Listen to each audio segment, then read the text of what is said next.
This week on UnScripted, news on Smackdown's move to Fox. What does the CEO say about Smackdown's future on Friday nights? Plus, news on possible SummerSlam match for the man, Becky Lynch. And all the AEW news you can handle. This and more on the future #1 podcast right here on YouTube.com. This is UnScripted.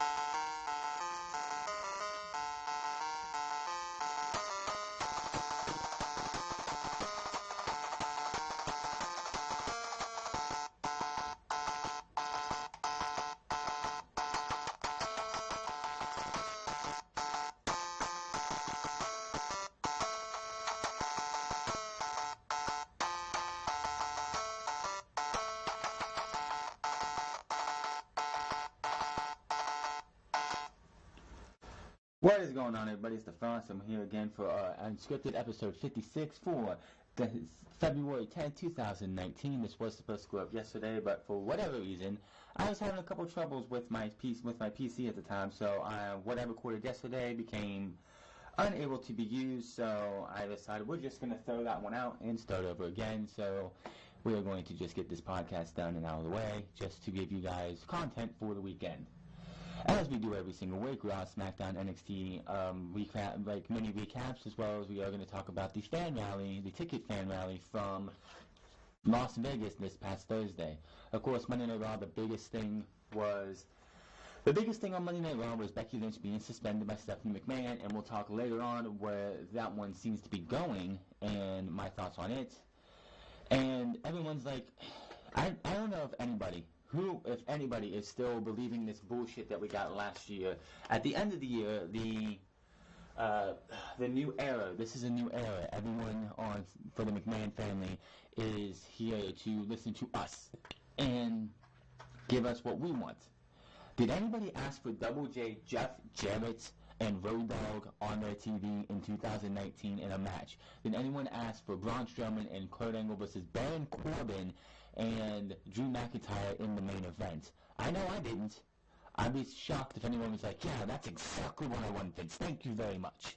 Because I'm telling you right now, it was not what I wanted. Dean Ambrose faced off against EC3 in a match that was very telling on what his future tells you, and that anyone who thinks this is a work for Dean Ambrose is not a work. It has now come out that Dean Ambrose is scheduled to face Nia Jax in a house show match in the next few coming weeks, so it looks like WWE is going to try and embarrass Dean Ambrose on his way out by having him do the job to Nia Jax and put Jax over, which honestly is just going to fail and backfire on them. Other than that, Monday Night Raw was nothing but a train wreck as usual. There wasn't anything else really to talk about. SmackDown Live had Daniel Bryan versus Jeff Hardy in the main event. We also had the fact that the Elimination Chamber match. By the way, this coming Monday and Tuesday are the go-home shows to the Elimination Chamber, and the build has been horrendous. Absolutely horrendous. And it sucks because the Elimination Chamber is usually an exciting match itself when you have the right tools in it. We have a six-pack challenge, or an Elimination Chamber, six-woman tag team, or six women tag teams. The winning team is going to be the WWE Women's Tag Team Champions. They actually have the Tag Team Championship Elimination Chamber on YouTube now, and if you actually look at the time, it was not even a 30-minute match. And in that match itself, Michael Cole looks back at when Shawn Michaels came back for the original Elimination Chamber and won that match, and the fact that Triple H lasted almost 40 minutes in that match by himself, and that match didn't even last 30 minutes. So, not a good thing to show that Tag Team Elimination Chamber off if you want to give us any hope for the women's division, because on Raw, you had all three tag teams earn their way in, whereas SmackDown, and it's like, yep, Mandy Rose and Rivera Hill, yeah, we're just going to go into the match. Iconics, yeah, we're just in the match. Oh, we need another third team for SmackDown, so let's do Naomi and Carmella, which I actually think that's a good tag team, because it's just that the fact that you have Naomi who does her glow dance, and you have the dance breaks from Carmella, they're now known as the Fabulous Glow, which is a fine tag team name, so that's great for them, and it would make sense. But yeah, that was that. We also know that there was a fatal four-way elimination match. Winner went on to face Miz and Shane McMahon, and winners of that match was the Usos. So the Usos get a tag team championship opportunity. Oh wait, was that last week actually? Oh, I'm sorry. I think I got my weeks mixed up. They did have a promo for the Usos this week about that tag team match because I forgot. Yeah, I forgot. Monday was where they had another one of those type of matches. Only Monday they didn't have elimination. It was first team to a finish, and the Revival ended up winning. Which unless the Revival win the tag team titles at the Elimination Chamber, what is the fucking point? And by that time, will you actually care? No. And with the smart money coming in for the Usos versus Miz and McMahon, it looks like the Miz and McMahon are going to win that match, which honestly I don't think that with what we have to talk about today, I have a feeling the Usos are going to be in tag team title hunt up until WrestleMania. NXT was the more talked about show because we had Johnny Gargano be confronted by Tommaso Ciampa and then Velveteen Dream, and the Velveteen Dream wanting to take on Johnny Gargano for the NXT North American Championship, which that match will happen in 2 weeks from this past Wednesday. Then we had Eric Bugenhagen, the Freddie Mercury, Joey Ryan. Like if Freddie Mercury and Joey Ryan had a baby, you would get Eric Bugenhagen. That's what he looked like, and he looked like he robbed Marty Jannetty of his ring attire. Or he went to WWE's archives and found a pair of Marty Jannetty's tights from back when he was in the Rockers and put those on. I'm just gonna say it again, and I said it on Wednesday. I do not think Eric Bugenhagen, the guy who's Eric Bugenhagen, he has charisma. He might be a hell of a athlete in the ring. I don't know because he was in the match with Drew Gulak for about 2 minutes. Did a couple of stupid shit with playing air guitar and then abdominal stretch, and then he got tapped out. I gotta see what this guy can do in the ring. This kind of character is not going to get him anything. This kind of character is going to actually be a detriment to a guy like him. Why would anybody, after what you've seen happen to No Way Jose and before him Adam Rose, where they really didn't do anything on the main roster? Yes, Adam Rose was over at Grover in NXT before he was called up, which he was called up right after WrestleMania, so he didn't have much time in the NXT on WWE Network's time, but he was over at Grover down there. He comes up, he's a little over, but he was a comedy act, and then we had the Bunny. No Way Jose, when he first made his debut, was over anyone like no one else in NXT. Then he just disappeared on NXT TV, and then he came up to the main roster, and what has he done? Main event matches here and there, made him look like a fool on main roster. Yeah, why would you want to have I know if you go out there having fun, that's okay, whatever. But why would you want to even be saddled with a gimmick like that? That people are already saying like we have another No Way Jose type guy in Full Sail. It's just not. It's bad because it puts a ceiling on that character, and no, it's not fair to the guy like to Eric Bugenhagen to be stuck in there. But the gimmick is terrible. The gimmick is absolutely terrible. I mean, he plays it as well as he can, and as well as you're going to. Yes, he had the crowd at Full Sail eating out of the palm of his hands. I guarantee you, half of the main roster would love to have what this guy can get, and it's just I don't see it going very far. It's going to be one of those things that it works down there. Vince McMahon will get a hold of it. He'll laugh about it for about a minute, and it'll be like, ooh, look, shiny new toy, shiny new toy. 10 minutes later, I'm done with it. Ooh, new shiny new toy. That's what it feels like Eric Bugenhagen is going to be. It's not fair, but that's what it feels like. He has to sell me in the ring. There is nothing else I can say about that. He needs to sell me for what he can do in the ring. We didn't see much of that this past Wednesday. The other big thing from this was two big things. The next big thing was that we had Adam Cole confronted by Ricochet, and those two set up a match for next week. We have Adam Cole versus Ricochet, this is pretty much because both of them want to be the North American champion.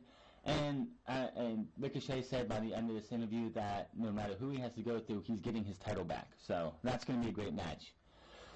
The biggest the biggest bad takeaway from this is that if anybody wonders why the Full Horsewoman match for WWE is not happening anytime soon, you just need to watch the main event of this week's episode of NXT. But this was not good. The crowd shit all over Jessamine Duke. The crowd shit all over Marina Shafir. They wanted nothing to do with those two women. Anytime they were in the match, it was either boos or tease tag Shayna or you can't wrestle. They are well not ready, not even close to ready for prime time. You need to give these ladies at least another 6 months to a year in the Performance Center, honing their craft, getting their wrestling down pat before you bring them back out. I don't care if you're Ronda Rousey's and Shayna Baszler's friends. I don't care. They should be nowhere near NXT TV whatsoever. I don't know what they do on the house show circuits, but these two shouldn't even be a tag team unless you want to keep them as a tag team. They should be going out there cutting their teeth and being the job girls for Kairi Sane, Io Shirai, the Bianca Belairs, the Candice LeRae's, the Mia Yims, and other ones like that. They are not even close to being ready. I don't care what they're saying. What people are saying is that they're coming along faster than anyone else. Honestly, what you saw this past Wednesday was not a good look for them whatsoever. Before we get to the AEW stuff, I do want to touch on the Sam Roberts controversy that happened at NXT TakeOver Phoenix. Solid Monsters talked about it. JD from New York's talked about it. I'm sure Brian Zane will put a video out on it eventually too, maybe. Who knows? Maybe What Culture did all too. What happened if everyone else has seen? I saw the video. I saw the clip that Sam Roberts pretty much said that Bianca Belair had no business being in that match at NXT TakeOver Phoenix. And looking back on that, I actually, in my predictions, predicted that she would win that. Shayna Baszler would come up and be in the Royal Rumble, and then she would be up permanently. I was wrong 100%, but that's not that. And you have people coming out and saying that it's racist, he has racist overtones. You people need to shut the fuck up. Anybody who says because somebody has their own opinion on something that, and this is what's wrong with this country nowadays, you can't have a negative opinion of somebody of a different color of skin or a different race, or you're being classified as a racist, and it needs to fucking stop. If I'm watching a match where the Street Profits, I'm white, I'm a white dude, okay, I'm white.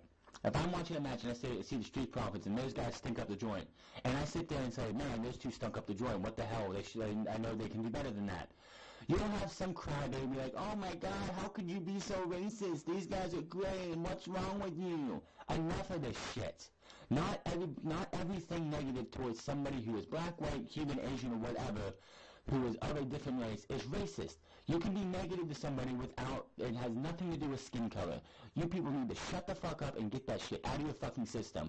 The racist shit needs to stop. I hear it all the time on all the sports talk shows and everything. You always hear about, oh, well, there's racist overtones, or race this, race that. Enough. Cut the race shit. It just needs to stop.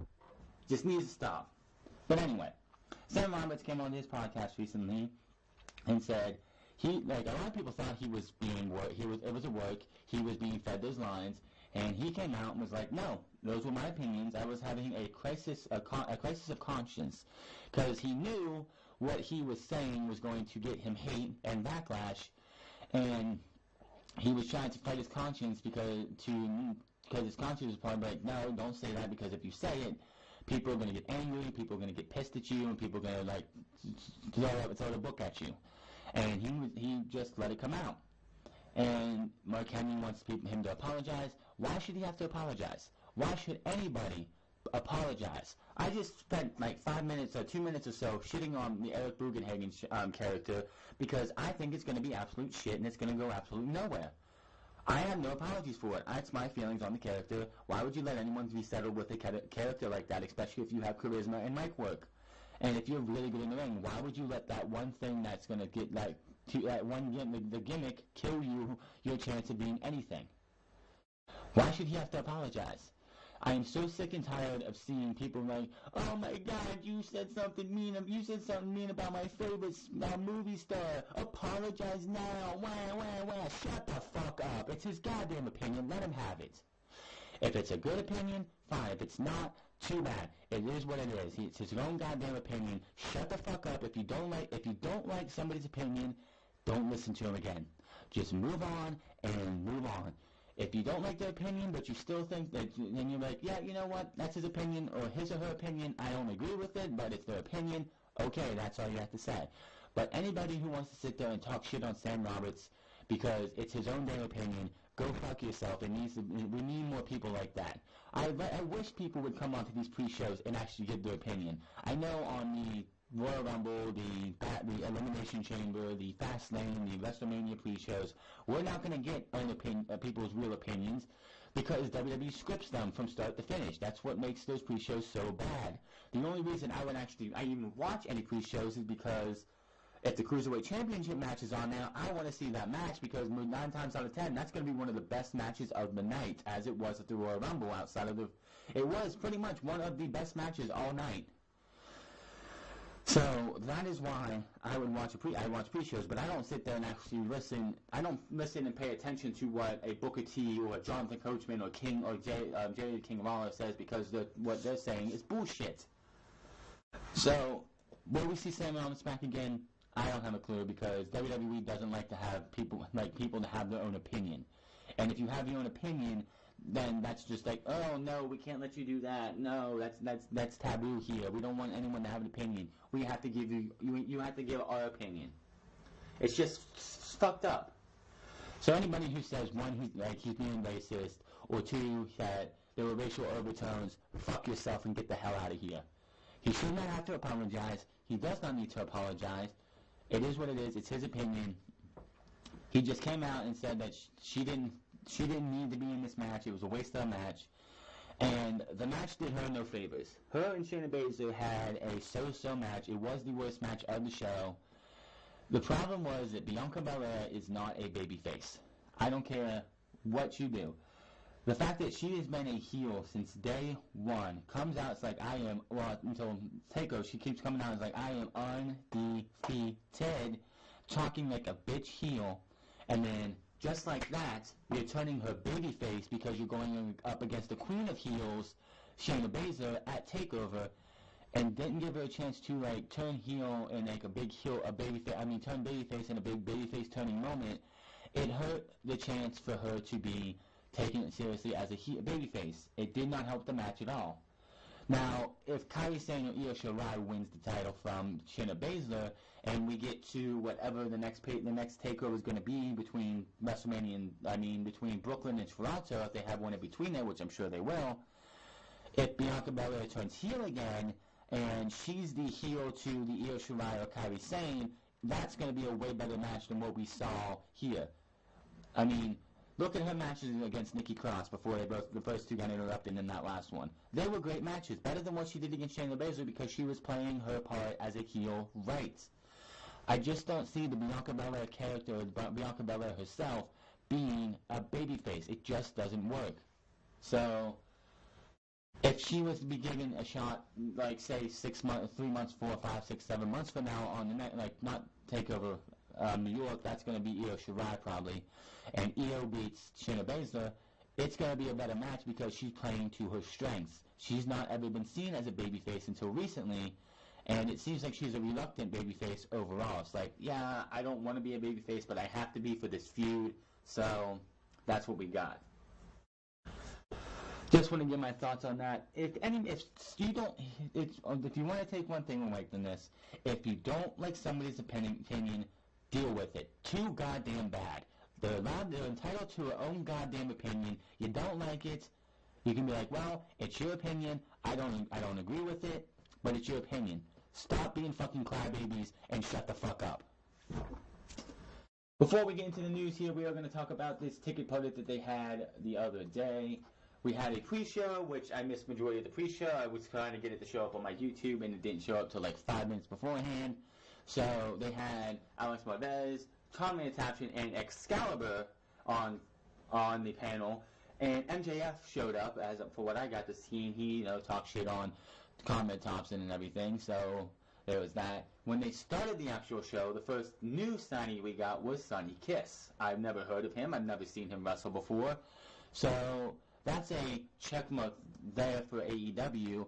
Anybody who's like, oh, who are all these no-names? Why are they getting no-names? That's how a fucking professional wrestling organization starts out. You come for the names like Chris Jericho, the Young Bucks, Cody Rhodes, Kenny Omega, but you stay around to see the new blood. You're not, because eventually a Chris Jericho is not going to be wrestling anymore. He'll probably be, after his 3-year deal is up, if he sticks with AEW, a backstage role if he wants to. He's not going to be there all the time. What do you think is going to happen when, like, Matt and Nick Jackson want to say, you know what, Matt's dealing with a bad back. What if after this year Matt's back gets so bad that he's like, I can't wrestle anymore? What are you going to do when Matt and Nick decide, well, our careers are coming down to being done, so we're going to be the EVPs like we should be behind the scenes? So you come for the stars, you stay for this talent the unknown talent. This is like, I'm going to bring him up again because it's something that I've done a lot of times. When What Culture Pro Wrestling first made its, when Adam Pacitti showed up when he came back from his sabbatical after drinking a senior colada and almost dying, when he came back, I guess he told us later in the Inside Ropes that What Culture themselves wanted to start a promotion. He came out on YouTube on a video and it's like, we're starting our own wrestling promotion, and they signed all these people that I had no clue about. And 2 reasons why I watched the first set of tapings. One was Adam Pacitti, Adam Blampied, Jack the Jobber, to see what their roles were going to be in this entire show. The second one is because they got Jay Lethal, who was the Ring of Honor champion at the time, for the first set of tapings. So you got to see Jay Lethal versus a Noam Dar, which was an excellent match. I cannot remember who Jay Lethal faced at Built to Destroy, but still, it was it was like, I watched because I wanted to see what they would do with Jay Lethal, but when I see Joe Hendry, Martin Kirby, Big Damo, who is Killian Dane now, Joseph Connors, who is in the UK division of WWE now, and so on and so forth, I was like, oh wow, they got some great British names. I've never seen any of these guys. Mustache Mountain was there, that's where I first saw them. Pete Dunne, others as well as Zach Gibson, Ligero, Travis Banks, all of those, Joe Coffey, Mark Coffey, all of those guys, and like Tegan Knox, I've also seen there first too. It's like, that's where I saw all of them first before they came to WWE, and they took Loaded away for about a year and a half, and then they brought it back, and I started watching it again. Gabriel Kidd still there, Rampage Brown still there, Martin Kirby, Joe Hendry still there, Primate's still there, but Primate's also on the NXT UK division. But they have new men and women as well. They have Kenji, they have Millie McKenzie, who's on there every once in a while. They have Lana Austin, they have just so many, like Roy Coyle, I have no idea who he was. It's just, when you start a new promotion, you have the big names like the Kenny, the Codys, the Matts, the Nicks, the Chris Jerichos, but you gotta have the names that people don't know, because that just keeps you fresh, because it's just gonna get boring if you see Kenny versus Chris 5, 6, 7 times a year. Kenny versus Cody 5, 6, 7 times a year. You have to have no names. I mean, they got Jimmy effing Havoc. Jimmy fucking Havoc. I know who Jimmy Havoc is. It's because of What Culture Pro Wrestling and Defiant Wrestling. If it wasn't for Defiant Wrestling, I would have no fucking clue who Jimmy Havoc was, because I don't watch CZW. I don't watch any of these other promotions that he's been on. So that's where I get my idea of who he is. I know the guy's fucked up, and he's definitely building his career in the mold of what Mick Foley did back in his day. What the biggest thing about Jimmy Havoc being in AEW is, how are they going to use him? Because majority of Jimmy Havoc matches are hardcore matches or death matches or something like that. He's the king of the death match. So anybody who is sitting there complaining the fact that they're bringing people that are no names, shut the fuck up, sit down, and just watch and see who they are, because that one name that you don't know who it is could be the next big star in the professional wrestling game.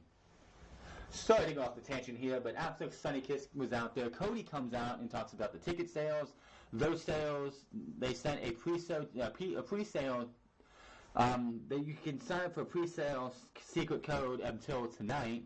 I believe it's still like 11:30 tonight. I'm not sure exactly, but as soon as that crashed, as soon as he started that, the system crashed, and by the end of the night. By the end of the show, which was an hour and like 11 minutes, they had 12,000 12,000 entries for pre-sale tickets. Anybody who says this isn't a big deal and they're just a t-shirt company, why would WWE be scared of them? 12,000 pre-sale tickets plus tell you otherwise. So anybody who wants to sit there and bitch, squirm, and complain about AEW, oh, what's the big deal of AEW?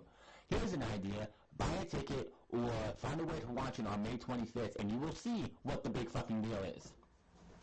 After him, he brought out Sammy Guevara, the AAA Cruiserweight Champion. I probably keep saying his name wrong. I'm totally sorry about that. He talked about himself a lot, talked about how he is the best in the world. Can't wait to see what this guy can do, because he hyped himself up so much that it's going to be kind of hard for him to, keep himself from being overhyped. Hangman Page came out and started talking about how he was interrupted last time in Jacksonville and that that's not going to happen this time.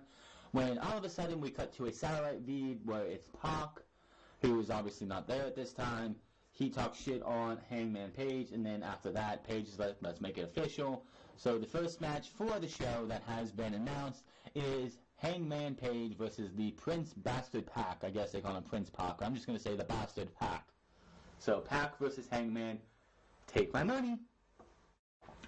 Max and Nick Jackson come out and said they want to make the best tag team division in the world, because if you look at it outside of NXT, main roster WWE, its tag team division is just it's a lost art, and tag team wrestling is not what it used to be. Like in the 60s, like the 70s and 80s, tag team wrestling used to be a strong force in the United States, and it just fell off as we got higher and higher up. I mean, yes, it did have a renaissance in the Attitude Era with Matt, the Hardy Boys, the Dudley Boys, Edge and Christian, the APA, and tag teams like that, and it's really been dying down recently. So they want to make it the best tag team division ever, and they introduced the Best Friends, Beretta and Chucky T. They have a couple words. They were all in denim, which, okay. And the Young Bucks with signing autographs when you hear some music playing, and out come the Lucha Bros, who super kicked to Nick, I believe, and Matt took a package power driver on the stage, which if he has a bad back, why would you take that power driver? Why in the hell would you take that power driver? That's not something I would call wise. Speaking of the Lucha Bros, at an AEW event on Friday, Ray Phoenix was stretched out. He has a neck contusion, so he was supposed to face off against LAX with his brother at House of Glory. I do know that because of JD from NY206. I do watch him, and he is a commentator for them. And I don't know if he actually made that event because of the injury, so I don't know. But I wish Ray Phoenix a speedy recovery, and I hope we can still see the Young Bucks versus the Lucha Bros at Double or Nothing, which it was teased, it was not announced, but it is for sure going to probably happen. The Lucha Bros versus the Young Bucks, as they did get a super kick, one ate a super kick, and one ate a package power driver from Penta L0M. And before I go anywhere else, I did forget to mention that before the show, they did have AAA come on, and we'll talk about this later. AAA announced a partnership. So my question is, why is he not Pentagon Jr.? He's Pentagon Jr. in Impact Wrestling. Why is he Penta L0M when AEW has a partnership with AAA?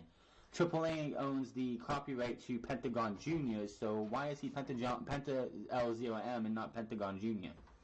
I don't know. Brandy Rhodes comes out and she does announce that there are going to be two Japanese superstars female superstars at the Double or Nothing, one being Yuki Sakazaki, never heard of her. The other one, she said, needs no introduction, and that is Aja Kong.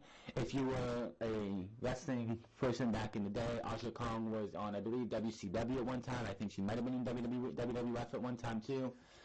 But that's great for them. And then she brought out Kylie Ray, who I guess is from Reality of Wrestling, Booker T's school, so great for her there.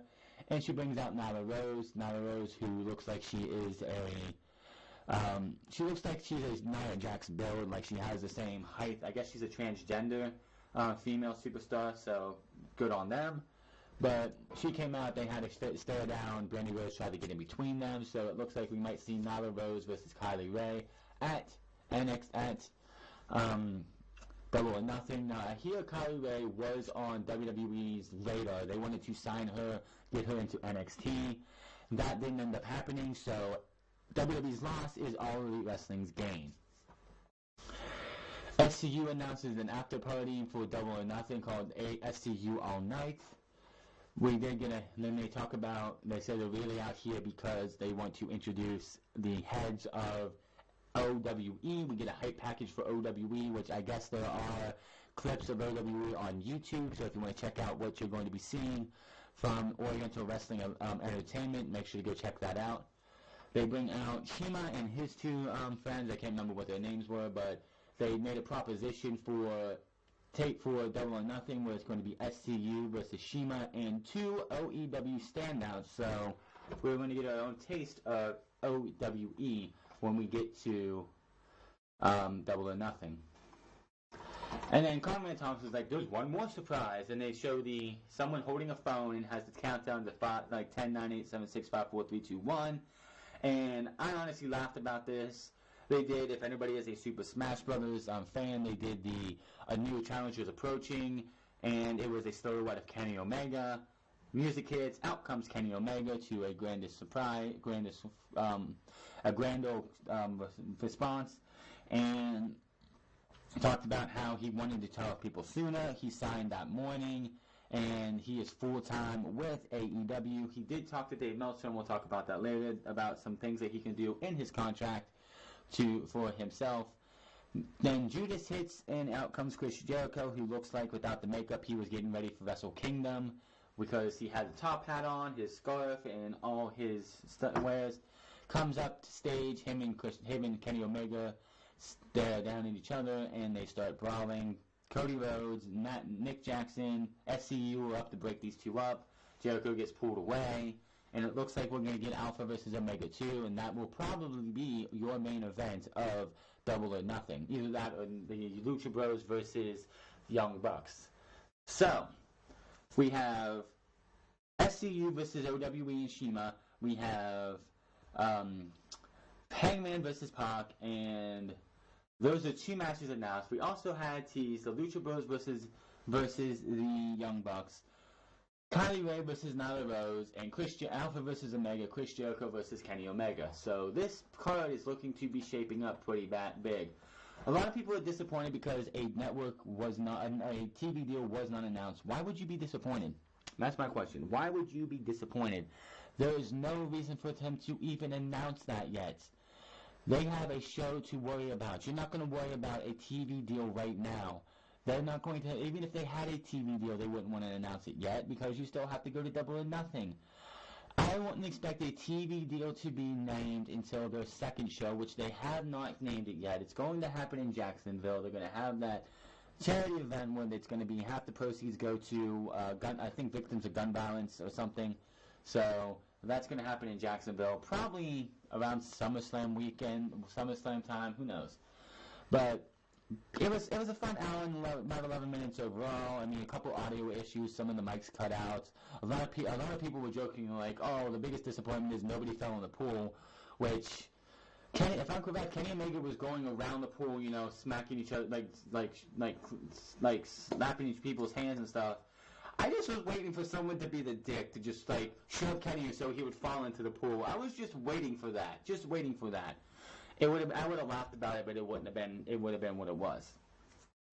So we'll get more into the AEW stuff and a lot of stuff about Kenny Omega. And Kenny does talk about Kota Ibushi possibly working with AEW as well. Stay tuned for the later part. We're going to go over at WWE News right now. Raw ratings were down nearly 200,000 viewers, as reported by Showbuzz Daily. Can't talk. The Monday Night Raw viewership dropped this week to a total average of 2.509 million views. This is down substantially from the 2.703 million views last week. This show that WWE wasn't able to keep fans interested after a raise that took place after the Royal Rumble happened a week ago. WWE marketed a number of segments, including Jeff Jarrett's first Raw match in 19 years, and an appearance by Kurt Angle. Gee, Vince. Let's see. One, the reason the ratings were up as high as they were is because it's the Royal Rumble after show. just like WrestleMania, the Royal Rumble after show is usually the second highest rated show of the year, outside of the night after WrestleMania. And if they're doing this, yeah. Well, gee, I'm sure. What did people expect? You advertised Jeff Jarrett versus Elias 3 days before, I believe, 3 days beforehand. Do you really think anybody who is watching this show right now wants to see Jeff fucking Jarrett in a match? Yes, he lost to Elias, but what happened after that? As soon as that match ended, the baby faces had to get their heat back. Can someone tell me what's wrong there? If you reverse the roles and you had Jeff Jarrett and Road Dogg being the heels, it would have made more sense to have Jeff Jarrett hit Elias with a guitar, because that's a heel getting their heat back. This made no sense. Why are you gonna have a heel beat the babyface and then the babyface is beat up a heel? Somebody tell me what's fucking wrong there. The Kurt Angle thing I thought would have been a little bit more buzz, especially with the fact that it sounded like he was going to announce his retirement, which honestly it should have been. That would have been one thing, but do you really think people cared about Jeff Jarrett's return? The only thing that got any real buzz, and the fact that it was in the first hour, was Becky Lynch coming to Raw. I think Stephanie invited her on Saturday last week, or Sunday. So people were like, "Oh, what's going on?" And the fact that Becky was opening the show. As soon as Becky left our TV screens, nobody cared anymore. Not as many people cared. The people was like, "Well, Becky's gone. I'm out of here. I'm gonna go watch something else." 2.656 for the 8 p.m. hour, 2.552 for the 9 p.m. hour, and a 2.321 for the 10 p.m. hour. And what did you end the show with? Kurt Angle and Braun Strowman versus Drew McIntyre and Baron Corbin. You know, half the people who do content creation didn't even watch that match? Are you kidding me? Do you really think anyone cares about Kurt Angle in a fucking match? What he did with Drew McIntyre and what he put Drew McIntyre over was a perfect way to end Kurt Angle's time as a wrestler on TV. Every time you bring him back for a fucking match, diminishes that more and more every single time. SmackDown, of course, suffers because of this. This week's SmackDown's episode featured WWE Champion Daniel Bryan versus Jeff Hardy in a non-title main event. Drew 1.841 million views. This is down 14% from last week's 2.137 million views from the post-Royal Rumble episode. Post-Royal Rumble episode, that's the reason it was up so high. This is the lowest attended audience on USA Networks, coming in at 3.3% under the 1.904 million views from this past Christmas. Yeah, one of the biggest reasons why SmackDown drops so badly is because nobody wants to watch SmackDown after Monday Night Raw. This isn't a case of when AEW comes in and they're on Tuesdays in October, which is October 9th. This is not the same as, well, SmackDown sucked. Monday Night Raw sucked, so I'm going to see what's on SmackDown. No, Raw sucked. Let me see what's going on Tuesday Night Dynamite. I'm sure they're going to give us something to watch. It's the same fucking company. What makes somebody who stops watching Raw want to watch SmackDown? It's the same damn company. Yes, SmackDown is usually better because it's 2 fucking hours. If you made SmackDown a 3-hour show like Monday Night Raw, you want to know something? It would probably suck just as bad. That's what people don't get. Why is SmackDown ratings suffering so badly? Because Monday Night Raw is terrible. SmackDown's not that bad. Well, because it's only 2 fucking hours, and most people can stomach 2-hour shows compared to the 3-hour Raw, because Raw has nothing but filler for majority of the time. SmackDown is going to suffer, and this is going to hurt SmackDown when we get to Fox. What might help SmackDown when they go to Fox, it is going to be live, is the fact that there's Tuesday, Wednesday, and Thursday are in between Raw and SmackDown. There's not going to be a Raw on Monday, and then we have to watch and then SmackDown on Tuesday. Maybe separating these two as live shows on 2 different nights, and on with a couple days in between, will help ease that. So when we go to SmackDown, it's like, oh, SmackDown's on. Raw was a couple days ago. I got to watch NXT. I feel like wanting to watch SmackDown. But Fox CEO says SmackDown on Fridays is short term. It's now confirmed by network executives that WWE SmackDown will air live when it moves to Fox on Friday, October 9th. However, it sounds like Friday nights may not be a permanent time slot for the Blue brand. Fox Entertainment CEO Charlie Collier spoke about SmackDown during a Fox executive session at the Television Circuit's Associate Press tour this week. He confirmed that SmackDown will air live, which had already been reported. It's live, and what's remarkable, these are the people that know their audience.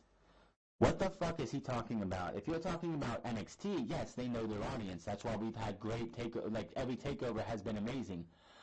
Why majority of the NXT shows are awesome to watch. Vince McMahon doesn't know his audience anymore. Vince McMahon still thinks his audience are kids in the fucking from the 60s. So loving toilet humor and stupid shit like that and suffering succotash and dumb shit. He admitted he is a longtime pro wrestling fan. They're great storytellers, and I think it fits beautifully with what we're doing. They're great storytellers. NXT, yes. Monday Night Raw, fuck no. SmackDown Live, hell no. GameSpot's Chris Hayner covered the speech and revealed on Twitter that Collier said WWE is on Friday nights for the short term, indicating that it can be moved to another night. Hayner tweeted, "Short term Friday night is going to WWE." Collier said when asked about Last Man Standing, that show could go elsewhere, but WWE being short term Fridays tells me they may move it around. It was also confirmed that more WWE content is planned for the new partnership with Fox as they look to treat wrestling more as a sport than a weekly episodic TV series. The Fox Sports Network, FS1, and others will have some other wrestling, not live SmackDown, not Raw, but other ties to the WWE world, Collier revealed. There's no one yet on what kind of content they plan, but it's speculated that we will see recap shows and Talking Head series on FS1. SmackDown has got to do something that they haven't done in a while. They need to become a damn good show and get those ratings up, or they will be short-term because Fox will cancel them. That's what short-term can mean to me. That Fox could cancel them like that. They could just go, well, Vince, your ratings are up. We'll give you another month. 1 month later. Your ratings are actually worse. Well, Vince, we're going to have to cancel SmackDown because you're hemorrhaging ratings and we just can't handle it. We can't deal with it anymore. Now, when it comes to FS1 and others, FS2, and I think they have another one, there's been rumor of NXT possibly going to FS1, which it's more exposure to the brand. Maybe you don't want to buy the network, maybe you don't want to have the network, but you want to see, hey, what's this NXT thing everyone's talking about? I'm going to give that a shot. And NXT on FS1 could be great. It would probably be the best ratings of all of Raw, SmackDown, or NXT, and it would also solidify NXT as a third brand. It would, even though it's not anymore, and it hasn't been for at least 4 or 5 years, it would make it 100% not developmental, and we could see guys like Adam Cole and the Undisputed Era and Johnny Gargano, Tommaso Ciampa stay in NXT a lot longer because they are the big names for that brand. You gotta have your big names on each brand. Raw's got Seth Rollins, Braun Strowman, I guess, Drew McIntyre. SmackDown's got AJ Styles, Daniel Bryan, and Randy Orton and others. NXT would need a Johnny Gargano, Tommaso Ciampa, Adam Cole, and the Undisputed Era to be like that. Maybe Talking Smack, and another thing, maybe Talking Smack, which everybody has been asking to come back. It was different. It felt real. Like you would have like the Bella Twins on there, and they would be called by their kayfabe name, by their shoot names. You would have Jimmy and Jay Uso on there, and they wouldn't be called Jimmy and Jay. They'd be using their shoot names, their real names. You would have Naomi on there, and they would call her Trinity. And it's like, and they would be able to sit there and talk off the script and unscripted and everything. And it was like, it was great.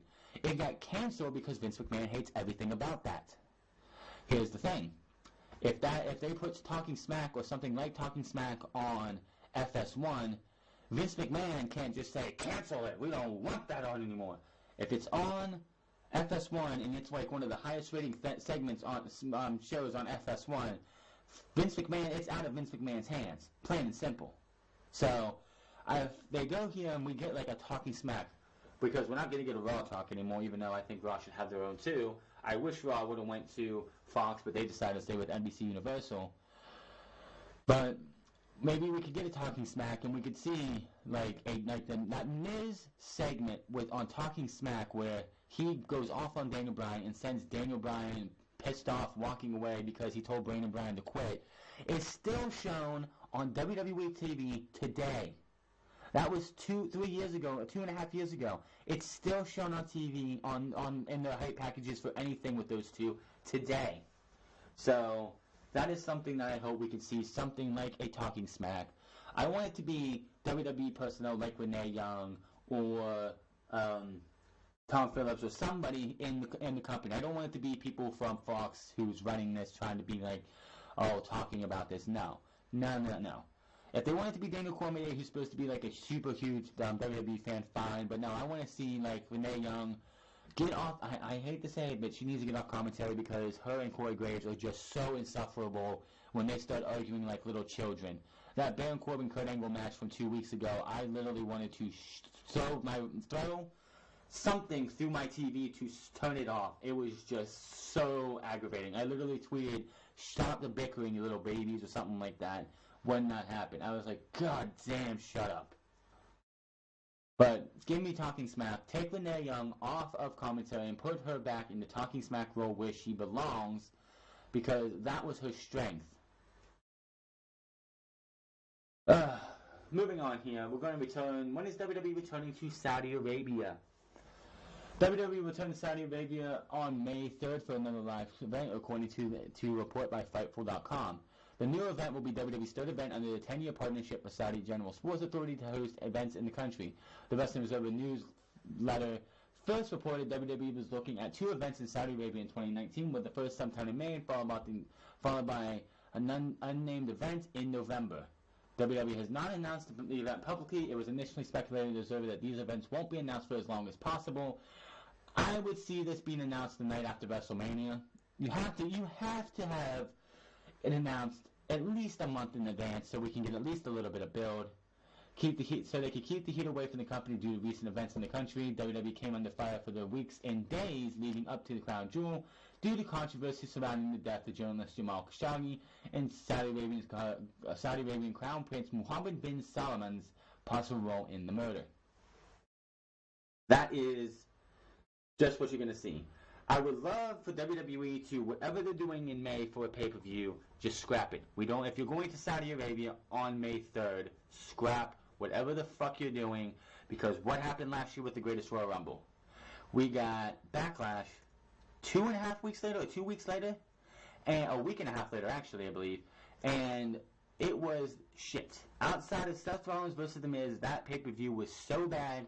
When you got to that main event of Samoa Joe versus Roman Reigns, which should have seen Samoa Joe win, motherfuckers, but you literally could see on camera, which I'm sure Vince McMahon, which whether he wants to admit it or not, was probably just wanting to tear his hair out. Why are they leaving?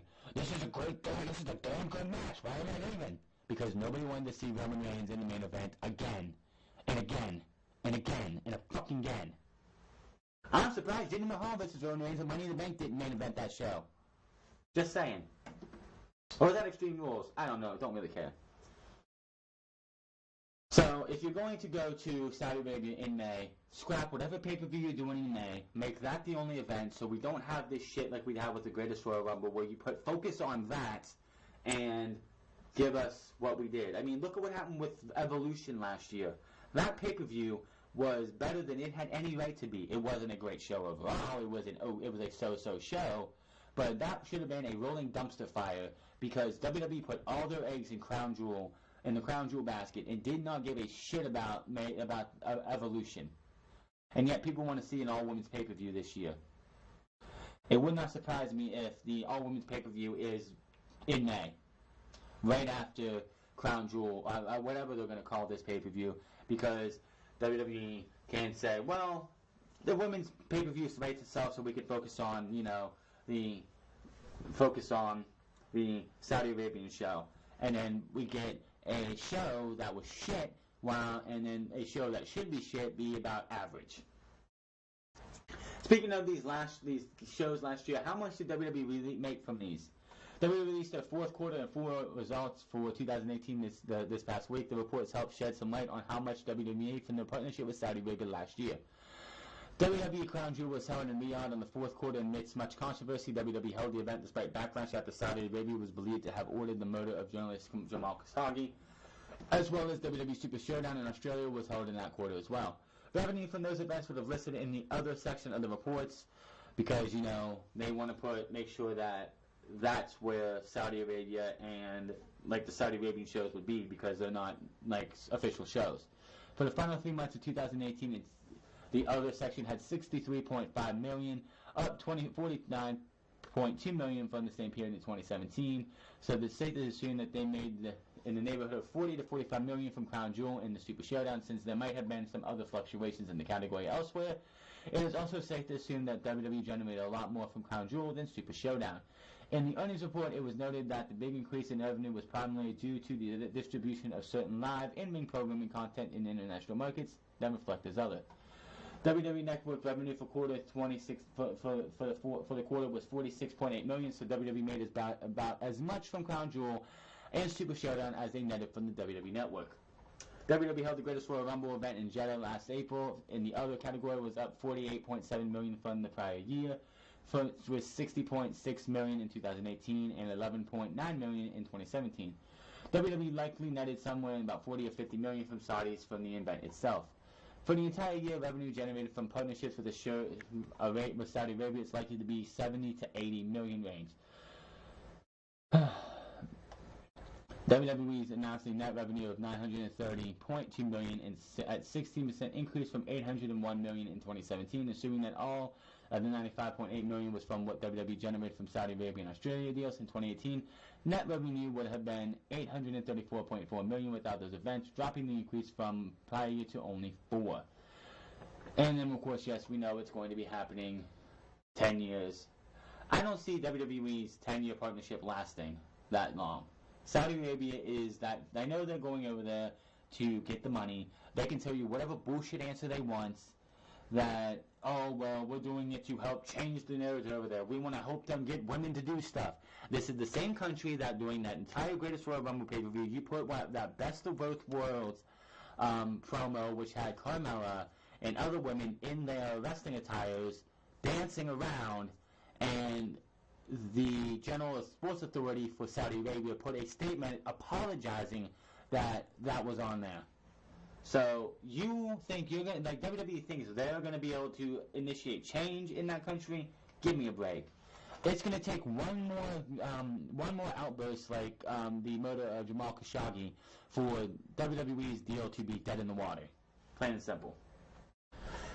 Backstage news on a possible SummerSlam match for the man. A match between Becky Lynch and Stephanie McMahon was reportedly suggested for this year's SummerSlam pay-per-view, according to Dave Meltzer of the Wrestling Observer newsletter, while Meltzer added that the match is most definitely not a done deal. A second source in the company told him that it is being discussed. Becky was suspended indefinitely in storyline by Stephanie on this past Monday Night Raw for refusing to see a doctor to get cleared to the ring and to return to action. Becky responded to the suspension by attacking Stephanie before it was broken up by officials. As Becky was being held back, Stephanie managed to kick Becky's storyline injured knee. No, Becky Lynch is not injured, and I don't think they need this injury angle. The only reason that this angle is even remotely happening is because Vince McMahon's creative team should just be called the people who can't do shit team because their creative sucks. Bronchi's problems with the McMahon's family continued the following night on SmackDown Live when Triple H confronted her. The game suggested that Becky was purposely trying not to get cleared so she could avoid facing Ronda Rousey at WrestleMania.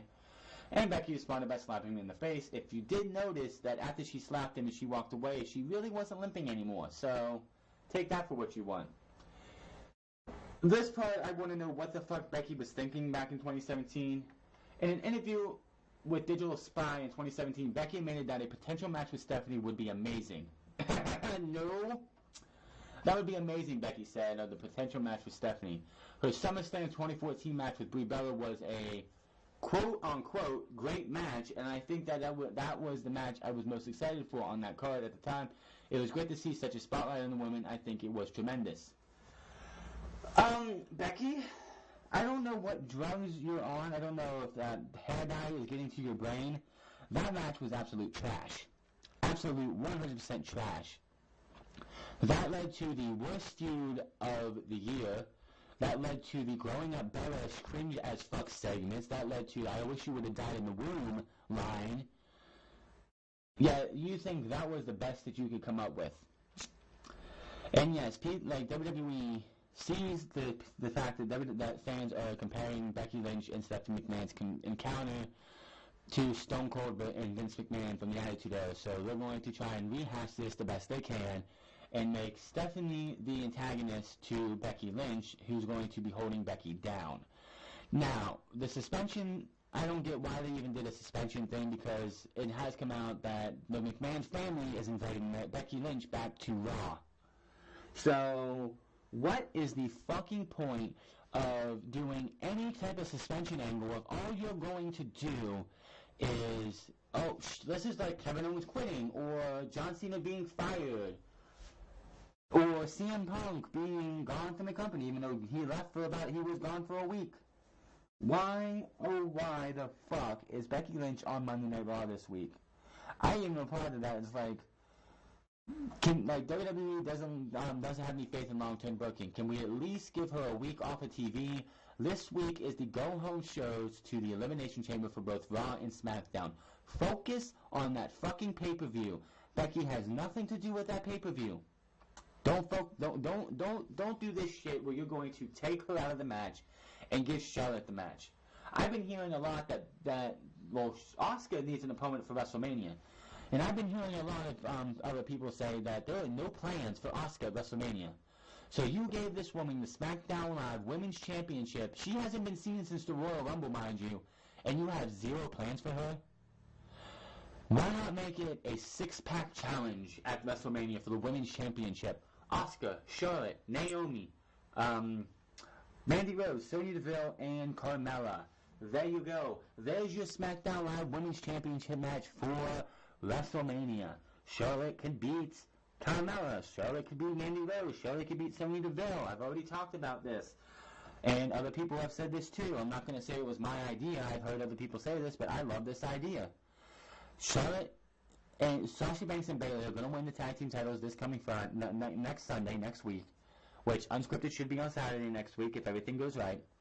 But Becky Lynch should win the Raw Women's Championship. Charlotte should win the SmackDown Live Women's Championship. And then we close WrestleMania with Becky, Charlotte, Sasha, Bayley, the four horsewomen of WWE, holding a championship up and putting the four. And that's how we end WrestleMania. They stand in a little bit of a circle, raise their titles up, and then pan out and do the four. And that's your WrestleMania moments. That's your WrestleMania moment. You want Charlotte to have a WrestleMania moment because you know they want to have that moment. There's your WrestleMania moment. Charlotte, Becky, Sasha, and Bayley all on the grand stage at the end of the night after their titles, after the Moss and Hug connection successfully defend their titles, and Becky and Charlotte win their respective brand titles. They all hold their titles up with one hand, they look back at the fans, and they flash the four. And there you go. You have yourself a WrestleMania moment. That would be amazing. But you can only do that if you give Charlotte and Asuka in a match. Give us other ones too.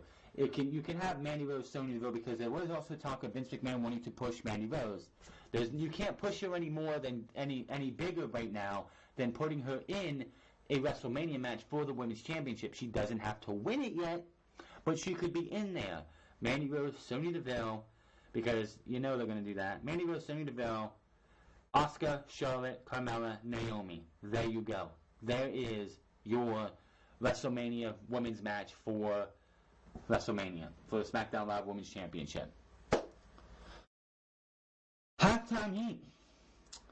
Remember that was last week. We did go over it on this past Wednesday. It was an excellent match. It is on YouTube and the WWE Network. It's about 26 minutes with entrances. Ricochet, WWE NXT Champion, and NXT Champion Tommaso Ciampa took to Twitter this past week and announced that last Sunday's Halftime Heat 6-man tag match was the most watched match in NXT history. Ricochet wrote, "It's official. Halftime Heat is the most watched match in NXT history. We were out here showing the world why NXT is the best in the game." Halftime Heat was the most watched match in history. The champ and Goldie are best for business. The greatest title reign in history continues this weekend. Day 196, 197, 198, 199. So that means day 200 should be what? Monday? Halftime Heat aired during the Super Bowl, which was a god-awful game. The Alliance of American Football just kicked off yesterday, and they had some good action, but it's something that has to be, like, you know, it needs to be a lot better. It's going to get better as they go, hopefully. But those two games that they had yesterday were way better than what we saw in the Super Bowl. It was on YouTube, Facebook, and Twitter, with the viewership between those platforms totaling 86,190 when the special ended. The match peaked at 71,090 live views on YouTube, 10,100 live views on Facebook, and 5,000 on Twitter. Halftime Heat saw Ricochet, Aleister Black, and Velveteen Dream defeat champion, North American champion Johnny Gargano and Adam Cole. The match aired from the WWE Performance Center in Orlando with Vic Joseph and Hall of Famer Shawn Michaels on commentary. They could be really creative with this next year if they really wanted to. This would be the Halftime Heat. Could be a great way to see next year, if they want to do another 6-man tag match, it could be really simple. This could be your WWE versus NXT match. You could have a Seth Rollins, Seth Rollins and two members and two other people from main roster versus 3 members from NXT, and give us a 6-man tag match. Maybe we could see a title match next year. I see this being something that we see every year now. This was a massive success for NXT. I'm not surprised. The only thing that I'm surprised is this did not hit over 90,000 views. But this was still a damn good match, and it was something that everyone needs to see. And I have a feeling we will see Halftime Heat next year. I could be totally wrong, but with how well this went, I guarantee you, Triple H is going to be like, well, that went really well. The only thing they're going to want to do is, we hit 86,000, let's try to get to 90, or let's get to 100. Superstar shakeup confirmed by WWE. Earlier this week, a commercial aired in Canada during Raw for the upcoming Raw and SmackDown tapings in Montreal on April 15th and 16th. The promo said that the first international superstar shakeup will occur at each show. Last year's took place on April 16th and 17th. The shakeup saw Jeff Hardy, Samoa Joe, R-Truth, Mandy Rose, Sonya Deville, Asuka, Sheamus, and Cesaro as the top moves from Raw to SmackDown. Kevin Owens, Dolph Ziggler, Jinder Mahal, the modern-day Fabio Raja, Sami Zayn, the Riot Squad, Natalya, Baron Corbin, Bobby Roode, Chad Gable, Mojo Rawley, and Zack Ryder were among names to move to Raw. It needs to happen. SmackDown is definitely, when it comes to talent right now, the better show. You can just look at the talent. You can just look at the rosters and just see how SmackDown is definitely... SmackDown is the show when it comes to the talent could use the third hour, whereas Monday Night Raw needs to go to 2 because they're hemorrhaging talents. I know. Injuries on Raw is not helping things with Kevin Owens, Sami Zayn, Roman Reigns being out, and I think a couple of ones too. But this definitely needs to happen. But you can't just superstar shake up and bring people from who were on Raw last year back to Raw and just do that. You need to take people from Raw or from SmackDown who weren't there on Raw last year and the year this past year, or haven't been on Raw. Like Becky Lynch, if she doesn't, what she should if she was to win the Women's Championship, she'd be coming to Raw anyway. Daniel Bryan, if he loses the WWE Championship, I could see being brought to Raw. AJ Styles will probably be brought to Raw. One of those two is coming to Monday Night Raw. Randy Orton can be coming to Raw. We're going to talk about Randy Orton later, by the way. But who do you think needs to move to Raw, and vice versa? Who do you think needs to move to SmackDown in the Superstar Shakeup? WWE looking to start NXT Japan. As we know, NXT is growing. We've seen what has proven success. NXT UK has proven to be, and that Triple H has discussed the potential of a Japanese and India performance center. According to former, it appears that NXT also plans on having a new promotion in Japan. According to this week's Wrestling Observer newsletter, WWE has sent out feelers regarding potential working relationship with Japanese promotions for a new NXT Japan. The NXT has a success with Japan stars such as Asuka and Shinsuke Nakamura. Currently, there is Io Shirai and Kairi Sane signed to the promotion.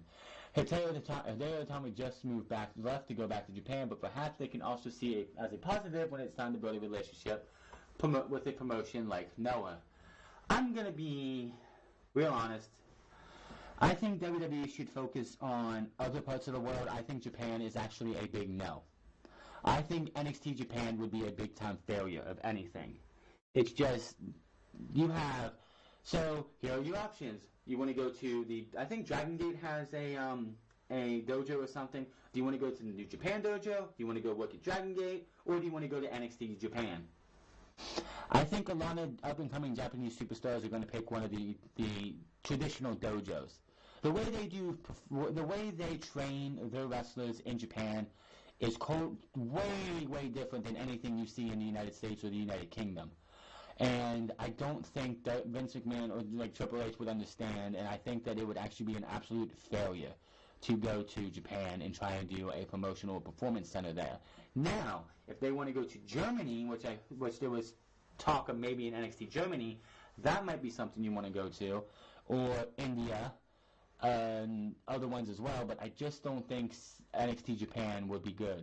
NXT China, because I guess China is a hotbed for professional wrestling, and they really don't have much coming out of that, but they are like definitely like WWE is like huge over there.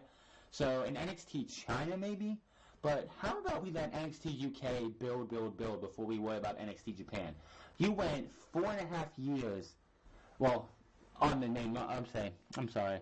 You went 6 years, about 6 years when NXT started before we got NXT UK. The actual brand itself. I'm not talking about the specials. I mean NXT UK itself. So give NXT UK some time to breathe before we worry about another NXT. You don't have like this global expansion they want to do doesn't have to be done in a year and a half. Rome wasn't built in a day, and NXT performance centers all over the world doesn't have to be done in a short time. It could be 10 years from now. We could see maybe 1 or 2 new NXT promotions. We don't need another NXT. There's already enough. I haven't really got to watch much of NXT UK because there's just too much WWE wrestling.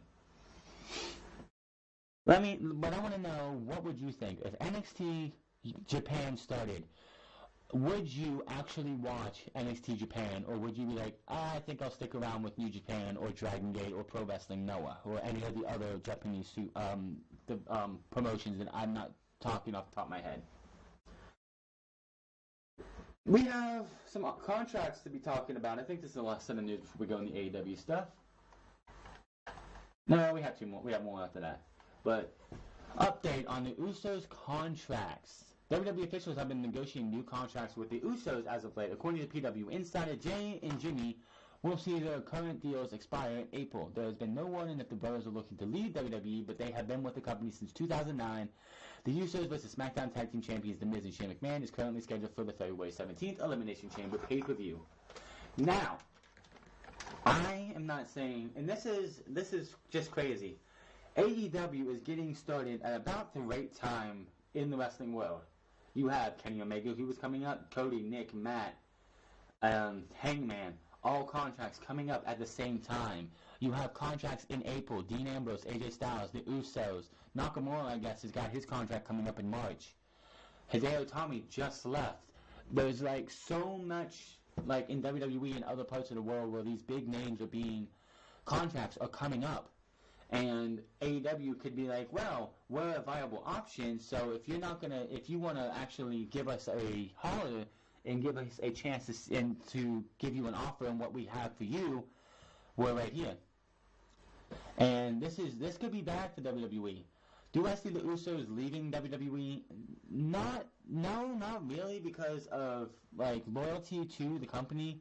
They are part of that Samoan dynasty. Yes, I know there are Samoans in and around the rest of the independent circuit that are part of that dynasty that aren't in WWE. I think one of Roman Reigns' brothers is in outside of WWE. I could be wrong. I think I read somewhere like when he told us he was fighting leukemia, that one of his, I think it was brother, came out and talked about it. But Jimmy and Jay, I don't know. I know their dad, I think Rikishi still wrestles here and there on the independent circuits. Maybe they want to have a 6-man tag like thing with their dad on the independents if he still wrestles. Maybe they want to go and see what they can do against the Lucha Bros. They come out every week that they come out and say they are the absolute best. And they are, on the main roster, the best tag team in WWE. Maybe they want to prove against the Young Bucks, against the Lucha Bros, against the Best Friends, against LAX if LAX comes in. against anybody else that they are the best tag team. Maybe the Golden Lovers, when Kota Ibushi comes in, maybe they want to go up against Kenny Omega and Kota Ibushi. This is like one of those things that there is an actual viable option for the Usos. This one, I am split 50-50 if deals are expiring in April. Maybe they tell WWE that it's like, listen, well, we want to hear what they have to offer us, and if you can match it, we'll stay. That's all. And maybe that's what we'll see. Maybe this is another one of those things that the Usos could be doing what Randy Orton can do too. And others, like AJ Styles, who's still negotiating contracts still. There is no way that Vince McMahon is going to let Dean Ambrose, Shinsuke Nakamura, AJ Styles, Jimmy and Jey Uso leave at roughly the same time. That's 5 top name talent in WWE that could be gone by April. I don't see Vince McMahon allowing that. And if that happens, if all 5 of those guys are out of their contracts, I guarantee you those 5 guys, well, I don't know about Nakamura. I'd say 4 of those 5 guys could end up in AEW. I don't know about, I know AJ Styles and the Usos most likely would be AEW Bound if that was to happen. Would Dean Ambrose, I don't know. With how Dean Ambrose has been treated in WWE, he might pull a CM Punk for about 6 to 8 months or so and be like, you know what, I'm burnt out. I am sick and tired of wrestling right now. I love wrestling, but WWE is killing my love for wrestling, so I'm going to take a sabbatical from wrestling, do some other things that I want to do that I can't do in WWE, and then I'll revisit this whole entire thing by SummerSlam time.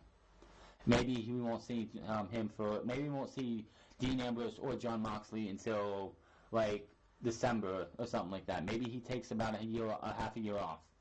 We'll have to wait and see, but the Usos, this one's like a 50-50. We will have to see. Now, if they win the tag team titles at the Elimination Chamber, there's a good chance they're staying. If they don't win the tag team titles at the Elimination Chamber and they're not factored into WrestleMania at all, I don't see why they need to stay. What do they have to prove?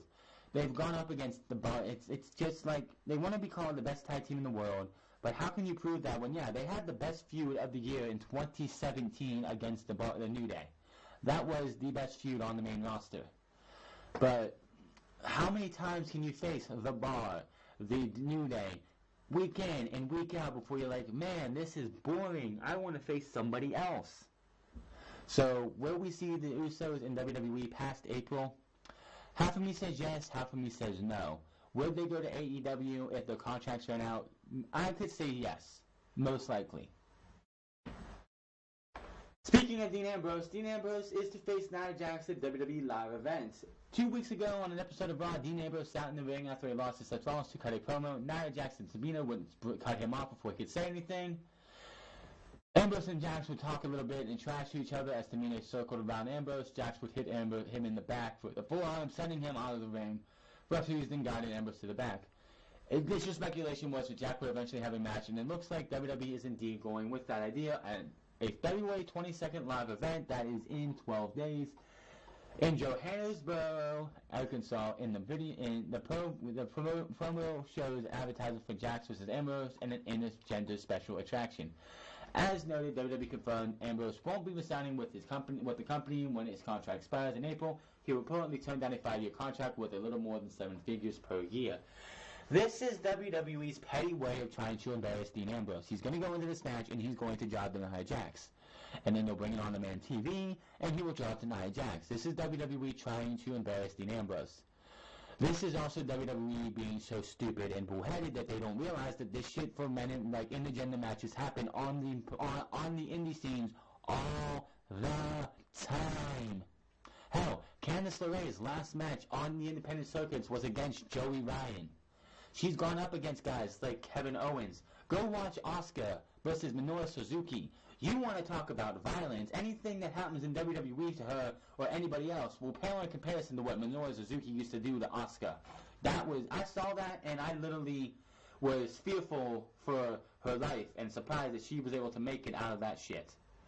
Intergender wrestling is not taboo anymore. It's happening all the time. Jordan Grace at All In had a magnificent showing by taking Brian Cage and cooking him up, and I believe she eliminated him with a power slam.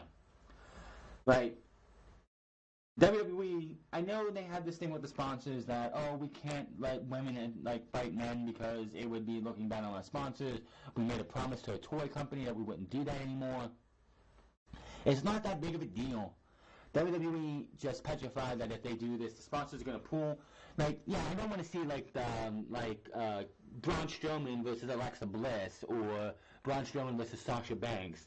Nia Jax, Ronda Rousey would make sense to go up against another guy. Tamina, to a lesser extent too, because of their size. Now, a Seth Rollins versus a Sasha Banks, I could actually see that match working out pretty well if they actually would book it right. If WWE would take intergender wrestling seriously as it is on the independent scenes, well, majority of it. There are some ones that are just fucking stupid, but there are ones. I'm sure some of the women would love to go in there and wrestle the men. I'm sure, because if you think about it, most of the women, all the women, were more than likely outside of in the performance center were trained by men, so they would be wrestling guys all the fucking time. So this would not be a problem for me, but it's just WWE trying to find a way to embarrass Dean Ambrose on his way out. It's like, so motherfuckers, you don't want to sign with us? We're going to have you go lose to a woman, and he's going to have a match against Nia Jax, probably at Fastlane, and then they're going to have it be he'd be the butt of everyone's joke going up to WrestleMania. And that's where this is going to lead to. WWE and just the way they have to do things. That's how petty and pathetic they are. And you wonder why the Young Bucks, Cody Rhodes, and Kenny Omega and Hangman Page decided to make their own promotion instead of going to WWE. We're going to throw the WWE news into the basket. That was an hour of WWE talk with a little bit of AEW. And now we're going into our AEW pool. Then we're going to update the AEW roster following the ticket party this past Thursday. Below is our roster, and for the male rosters we have Cody Rhodes, Nick Jackson, and Kenny Omega, you executive vice presidents. I'm just going to tell you right now, I'm not a fan of on-air personnel holding such a high position in a company. There's just no excuse for having 4 executive vice presidents. Now, for one, it's like, oh, well, these guys can sit there and one has an idea, the other 3 are like, oh, that's not a good idea, what are you thinking? They can talk them out a bit, but you should have somebody backstage somebody backstage who's just a backstage producer that we don't have. Cody made a joke that 3 executive vice presidents in WCW at the same time didn't work, but it's going to work now. It could be mildly successful, or it could be a major failure, and I don't want it to be a major failure. Chris Jericho, Hangman Adam Page, Christopher Daniels, who is head of talent relations. I would want to see somebody who, like Christopher Daniels. I honestly think Christopher Daniels, who has been in wrestling since the 90s, I can honestly see his time in the wrestling business is coming to a close, just like Jericho. So him being head of talent relations, I could see him, like maybe 2019 is his swan song. I think he started in 95 or something, 99. So I could see this being like maybe his swan song. He does the rest of this year with SCU, and then he calls it a career as an in-ring performer. And then he's just the head of talent relations in the back. No problem there. But I still don't want to see people who are going to be on the be higher-ranking talents, be high-ranking officials in a company like this. That just spells disaster to me. Frankie Kazarian, Scorpio Sky, Pentagon Jr., Ray Phoenix, MJF, Maxwell Jacob Friedman, Pac, Trent Beretta, Chucky T, Jimmy Havoc, can't wait to see what he does, Sammy Guevara, Joey Janela, Jungle Boy, Sonny Kiss, and Shima. On the women's side, we have Brandy Rose, the Chief Brand Officer and Talent Scout. Brandy Rhodes, I don't have as much of a problem with in her position because, 1, I believe she has a degree to be a Chief Brand Officer, and 2, she feels like if they're going to be like GM roles, I could see Brandy Rhodes being the person to run the women's division, as she's the one who books the matches and signs the talent and all that stuff. So it would not, I don't see, she might wrestle, but it's going to be like a Triple H type thing where she sporadically wrestles. I could be wrong, but who knows. Britt Baker, Penelope Ford, Anju Kong, Yuki Sakazaki, Kylie Ray, and Nyla Rose. I honestly think that Aja Kong and Yuki Sakazaki might just be for Double or Nothing. She did talk about them being at Double or Nothing. I don't think those two are going to be past Double or Nothing. Maybe that's a special attraction. Maybe we get Yuki Sakazaki versus Aja Kong. Nothing was said about that. It wasn't a match or anything. But I just feel like those two are not going to be full-time members of AEW. Maybe they're just a special attraction. Backstage roles and other roles. Alex Marvez and Excalibur are your broadcast team. I actually do not have a problem with that. I've actually heard Excalibur commentate in Ring of Honor, and he was doing some kind of emceeing, like hyping everyone up as they came out to the stage. So Alex Marvez, who did sound great, he sounds good. He is the guy who was with Conrad and Thompson.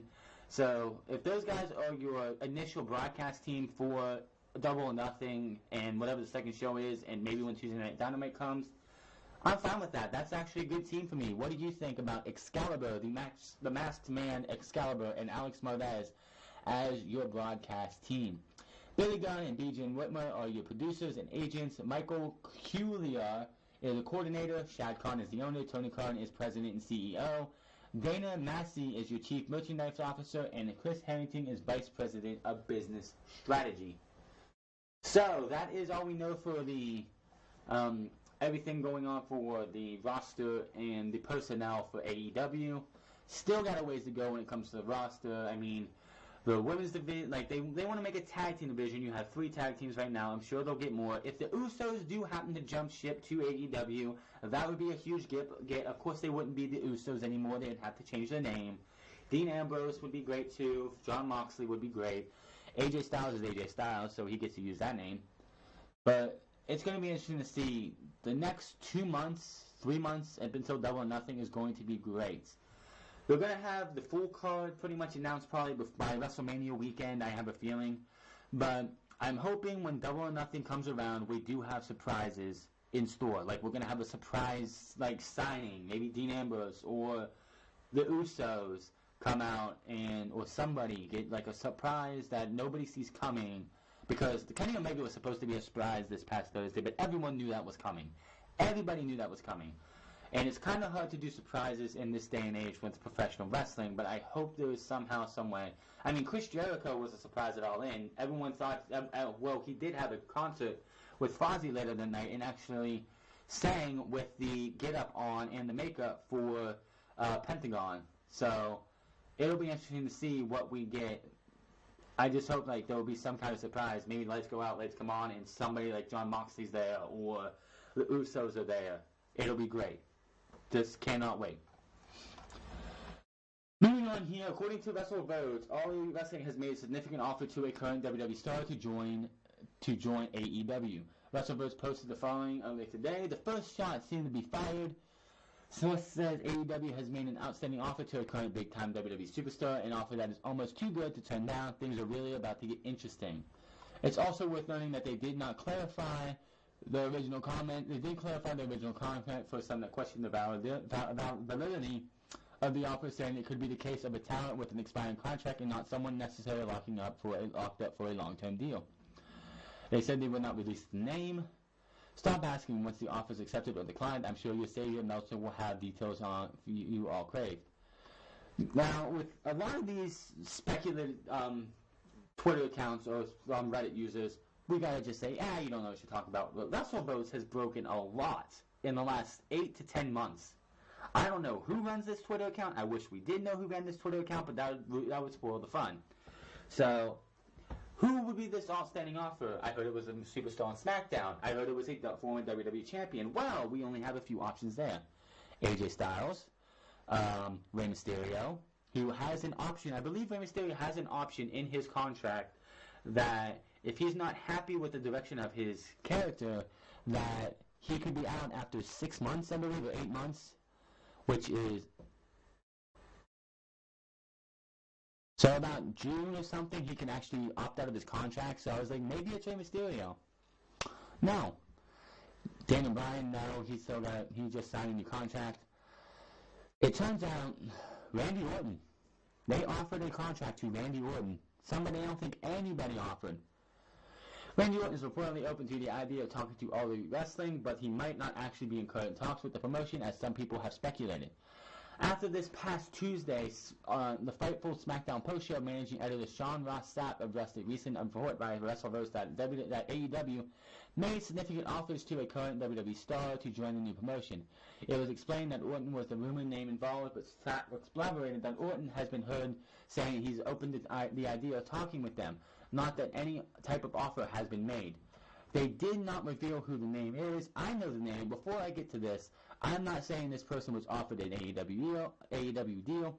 I'm not saying if that happened, because I don't know if that happened. In fact, I asked people at AEW about this, and I was told by them, we are not tampering. We are not doing that. Our approach is fresh and independent, is the goal for the majority of our recruitment. What you are likely seeing in a particular agent trying to leverage more money out of WWE by possibly planting this shit like this. Sapp said the information came from a reliable source, which later verified by 2-3 other people. Orton was described by openly discussing his willingness to speak to All Elite Wrestling. It was once again reiterated that sources have said Orton has been heard openly discussing this willingness to speak to AEW. Not that there is a contract offer or that Orton has been approached by the promotion. It was once again noted that someone from AEW told him they are not going to be tampering. It's worth noting later that in the show, a viewer responded to Sapp's comments citing a past issue of Wrestling Observer's newsletter. As reported, Orton has signed a 10-year deal with the WWE. The February 1st, 2010 edition contained the following regarding Orton's status at the time. Orton signed a long-term deal. One reported it as a 10-year deal. He also had a $600,000 Mania payoff that year. Now, Randy Orton's contract, I believe, comes up on January 30th of 2020, which is 10 years to the day. So, I heard he also got a contract off. There was a contract offer, and maybe they're not even talking to him. Maybe they're talking to his agent. His agent, which they can just say, hey, we have this thing we want for Orton, 30 days for $1 million a year for 5 years, and that's it. Now, Orton not talking to them, like if they offered that to Orton, that's contract tampering, because he's locked up for WWE till next year. But this is definitely going to be something interesting. Orton, everyone, including myself, expect him to be a WWE lifer. But maybe there's something inside Orton that's like, my time in wrestling is coming up. I've been doing this for 17 years of my life.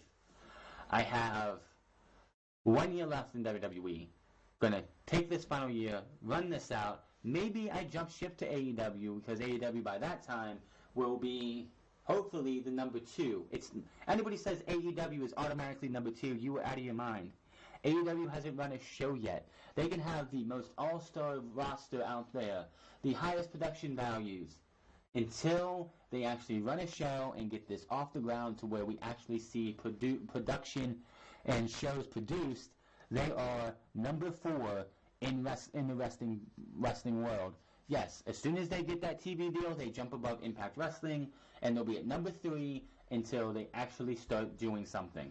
Now, by that time, they will most likely be number 2, but maybe Orton's like, by the time Orton's contract would come up, maybe he's like, I've done everything I can here. I'm like a 12-time WWE champion and WWE and World Heavyweight Champion, multiple tag team champion, won the United States Championship, won the Intercontinental title 3 or 4. I think he won it like 2 or 3 times. There's nothing else for me to do here. Maybe I sign a 1-year deal with AEW before I call it a career, and maybe he signs a 5-year deal with them. Maybe he's like, maybe I get one more championship run, winning a championship in a different promotion. That's something he's never done. He's been a WWE champion, like in WWE, for 12 years. Well, the main roster. I don't know what he did in WWE, but that's still a WWE brand at the time. Maybe he wants to have a new challenge. Maybe he doesn't want to feel complacent.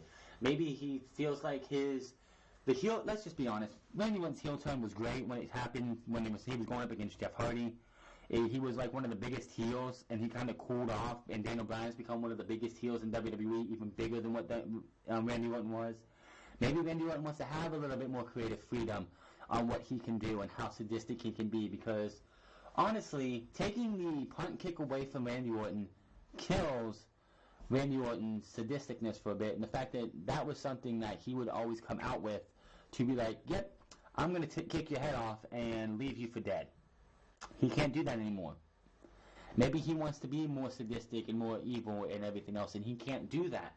And you think, Cody Rhodes was under him for about, a year and a half with Legacy, him, Ted DiBiase, and they're friends. I'm sure he's friends with Chris Jericho, so it wouldn't surprise me if we saw Randy Orton make a jump from WWE to AEW, and he finished his career in the wrestling business in AEW.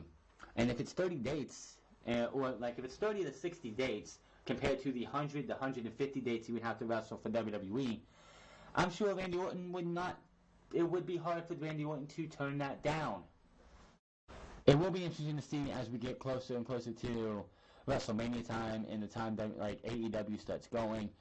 Randy Orton apparently is not going to be able to do anything until next year anyway, so this one, if it is true to happen, maybe this is, and like they said, maybe this is just Orton using AEW to leverage more money, doing the Brock Lesnar thing. Because last time Brock Lesnar got a big contract from WWE, he leveraged the fact that, hey, I'll just go back to UFC and they're going to pay me all this money unless you pay this to me. And that's what we got. So maybe that's all it is. This could be all for nothing what I just said, and he's just leveraging WWE to give him more money. But who knows? I don't know Randy Orton personally. You probably don't know Randy Orton personally. If you do, let me know in the comment section below if he's even talking about this. We'll see. I talked about AAA and AEW earlier. All Elite Wrestling is teaming up with Mexico's biggest promotion, AAA. The two companies broke the news ahead of the Double or Nothing ticket rally event that took place this past Thursday. The first thing we want to do is congratulate Tony, Cody, and the Young Bucks for their great initiative and for this great company, said AAA's Dorian Roldan. I don't know how to say that. I apologize. The truth is, we are very excited. I know that we are going to change the world of wrestling. While we could not attend today's event, we are very happy to make this announcement with you that AAA, Lucha Libre Worldwide, and All Elite Wrestling come together in a new alliance that will present new surprises to the fans, exchange of talent, surprising people, and, all the surprises that we have this year. This is awesome. I mean, yes, if you want to watch AAA Worldwide, you can actually watch them on Twitch right now. I'm pretty sure they have a 24-hour channel like Impact Wrestling does. But this is going to be great. We're going to be able to see superstars. And this makes me wonder, why is Pentagon Jr., Pentagon Zero L, why is he Penta L0M in AEW if they have a partnership with AAA? Shouldn't he be able to be using the Pentagon Jr. name? He could do that in Impact Wrestling because they have a partnership with AAA. This can only mean good things. I just hope that's not AEW having to rely on the AAA cookies to be able to make their shows awesome. I mean, AAA has an Impact Wrestling partnership, and they don't use, outside of Pentagon Jr. and Rey Fenix, and maybe that set of tapings they had down in Mexico, you don't really see not much of AAA in Impact Wrestling other than Pentagon and Phoenix, who are mainstays on that show right now. What does this do for Impact Wrestling and AAA? I've seen AAA General Manager Dorian Roldan congratulated Cody and the Young Bucks and Tony Khan for the launch of the promotion. Roldan said AAA is very excited to see what AEW does, as they believe it will change the pro wrestling world. Roldan then announced that the two promotions are forming an alliance that will present new surprises to fans, exchange of talent, surprise to people. One of the first questions coming out of this announcement is if AAA still had a partnership with Impact Wrestling. The talent have been working together since 2017, loaning out talent for each other's events. PWSL is reporting as of right now, the AEW AAA partnership will not have any immediate effect on AAA's partnership with Impact. The report states Impact knew about the AAA and AEW partnering up within days in advance, and as of right now, there's no difference with how AAA will work with Impact Wrestling. Earlier this week, AAA also announced a new TV deal with TV Aztec in Mexico, which begins on February 15th. The 2-hour series will air from 4:30 p.m. Central Time on Friday. AAA will maintain the rights to content while the network will handle production. So, this could actually end up being where Impact works with AAA works with AEW, and then AEW works with Impact as well. which could only be good things for Impact Wrestling because their talent would be exposed a lot higher than what they can be on Twitch and the Pursuit channel. Maybe, and just maybe, and this would be something else too, maybe eventually AEW and Impact Wrestling will have those, like a AEW versus Impact pay-per-view or something. Who knows? This only seems to have good to it. The only negative I see about this is this could probably impact the chances of AEW working with New Japan Pro Wrestling, for the simple fact is, New Japan Pro Wrestling has a partnership with CMLL to do the Fantastica Mania at the end of January every year, I believe, and I think they do other ones during the year, and I don't see New Japan wanting to work with AEW because AEW has a partnership with AAA. It's just my thoughts. I could be wrong, even though Don Callis, I don't know. We'll have to wait and see, but all things, this is something we'll have to keep our eye on as we go forward. Moving on, Kenny Omega comments on Kota Ibushi's working with All Elite Wrestling. Kenny Omega appeared on Friday's Wrestling Observer Radio to discuss a wider range of topics about joining All Elite Wrestling, how long his contract is, and what the future holds for AEW and his New Japan tag team partner Kota Ibushi. Omega noted that Ibushi currently has a wrestling school in Japan, but says the door is wide open for him to show up at AEW. He said, and I quote, "Absolutely, by all means. We would love to use Kota," Omega said. "I wish he was here all the time. He would be the perfect roommate if he liked America. I'm probably going to relocate to America as well. He actually has a wrestling school now. Yeah, he's got a wrestling school in Japan. We're going to be supportive of that. He has a couple commitments of that as now, but again, doors wide open." Going back to early 2018, Ibushi and Omega's Golden Lovers reunion became a big part of New Japan stories, and the issues that brewed between Omega and Cody Rhodes on being the Elite. Ibushi lost the Never Openweight Championship to Will Ospreay last month's Wrestle Kingdom, where Ibushi had sustained a concussion during the match. Despite Ibushi's commitment in Japan, Omega still sounded confident he would be involved in AEW at some time down the road. Without even saying anything, I would expect to see him here in the future, not for Double or Nothing or anything, but I'll say near future. And then, of course, the biggest thing about Kota Ibushi is that he is a free agent. He has no contract with New Japan. He has no contract with anybody. He can go work for anybody. He is the legit independent contract worker there is. He can go and work if WWE wanted to bring a Cruiserweight Classic back and wanted Kota Ibushi to work for that. If he wanted to, he could be like, "Yeah, I'll work the Cruiserweight Classic too for you." He could work All Elite Wrestling, he could go work Impact Wrestling, he could work Ring of Honor, he could work Defiant Wrestling, he could work anywhere in the world he wants to because he doesn't have a contract with anybody. Do I see Kota Ibushi in All Elite Wrestling at some time? Probably after Double or Nothing and after they get a TV station and their TV show, Tuesday Night Dynamite or whatever it's going to be called, is done. It's started. I could see him being shown up every once in a while. Maybe at the Jacksonville show, we get a Golden Lovers reunion versus if the Usos do leave WWE and they go sign with AEW, maybe at the Jacksonville show we get Kenny Omega and Kota Ibushi versus Jimmy and Jay or whatever names they'll use versus the Fatus. That's what I'm going to go with.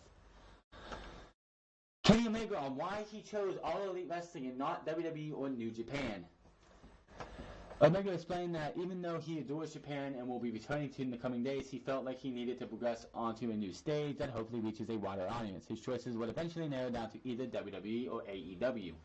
If it wasn't for All Elite Wrestling, Kenny Omega was going to sign with Impact. Kenny Omega and Chris Jericho were going to sign with Impact Wrestling. And Kenny Omega was going to work like 30 days a year for Impact Wrestling for like 3 years and be able to still work New Japan. So, yeah. It's going to be interesting to see that. That would have been interesting. He said, and I quote, "I felt like I needed to go to a place where I could do more, and Japan will always be my home to me, and I'm always going back to make. In fact, that's the next destination for me. I'm going back to Japan. It's not for wrestling. It's just for a personal life.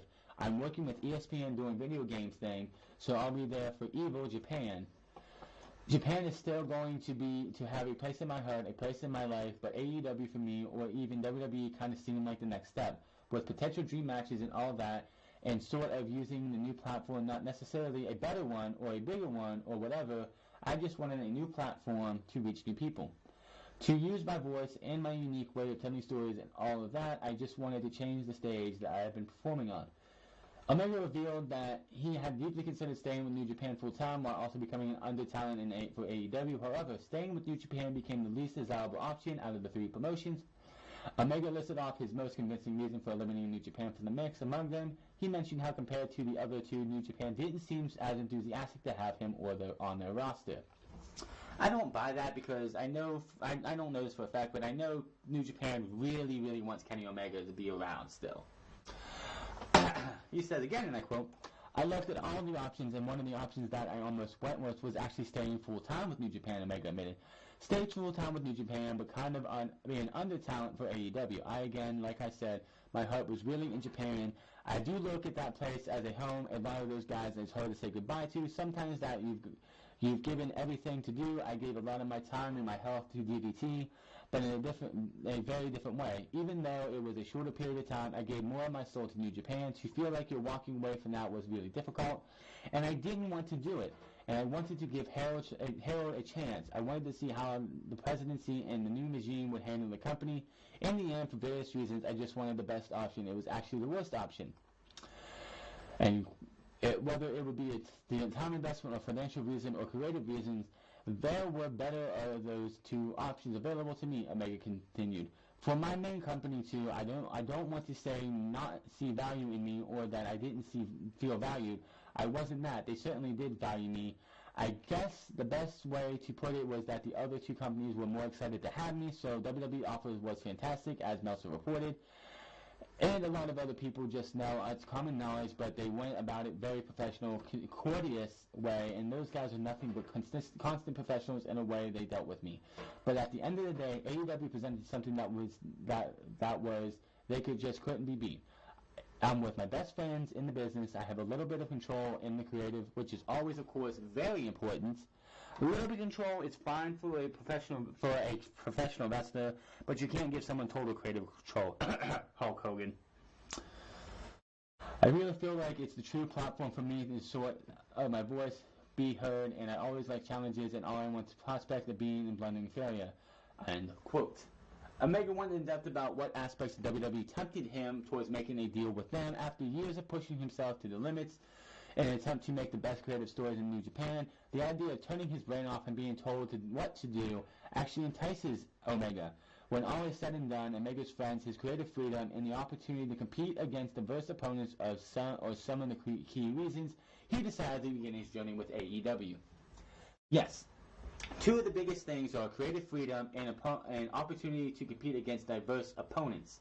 When it comes to WWE, you don't have those.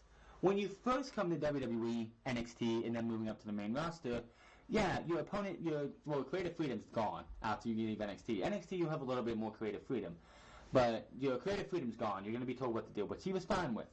But on the main roster, yeah, when you first move up there, you've never faced any of these guys, so your options are a little bit diverse. But when you get done with, like, say you're on Smackdown for 6 months, by the 3-month mark, you probably faced everybody that you can. Whereas in AEW, they can go out and go to OWE. They can go to a Heartland Wrestling Association and pull somebody out there and bring somebody House of Glory and get all these other men and women, not men and women, these other men from other promotions to bring them in so you can face somebody new at a different time. And that is definitely a great option for him. He says, and I quote on WWE, "WWE is absolutely not a risk. Part of me was like, do I maybe want to shut my brain off, have people write for me, tell me what to do? It sounds kind of cool, actually," Omega said with a chuckle. "Yeah, until you actually get there, Omega. In Japan, I would get creative and try to think of, okay, I've been handed a basket full of lemons, how do I turn this into lemonade? So I stay up late at night, I lose sleep, maybe I get physically ill sometimes because I'm trying to think of a way to tell the story that I can be told from something that I know maybe didn't have a lot of thought put into the creative end. Mentally, I was tired of that by the time Tokyo Dome rolled around, as much as I was physically. I was almost like there are two opposite ends of the spectrum. It's like, do I have people that want me and want to use me the best way of my potential? They kind of want to dictate what I do. There's nothing wrong with that. Or do they keep But do they kind of want Kenny Omega unleashed in AEW? Both are still appealing. I can't deny WWE has a ton of dream matches with guys that I would love to work with and guys that are my friends, but just AEW is like, I love the potential of being able to work with all these incredible, unique talent from every corner of the globe, especially. In the long run, I think Kenny Omega made the right choice. Because, quite honestly, if he would have went to WWE, yeah, hey, if they would have had him go to NXT, or if he would have did the AJ Styles thing, it would have just been like, okay, he went up against AJ Styles and Kenny Omega at WrestleMania. Okay, awesome. AJ Styles versus Kenny Omega at Backlash. AJ Styles versus Kenny Omega at Money in the Bank. AJ Styles versus Kenny Omega at SummerSlam, and so on and so forth. And you see that match over and over and over and over and over again, and it's like, give me a break. AEW, I don't like. We're gonna get Alpha versus Omega 2. Those two haven't had a proper one-on-one match since Wrestle Kingdom in 2018.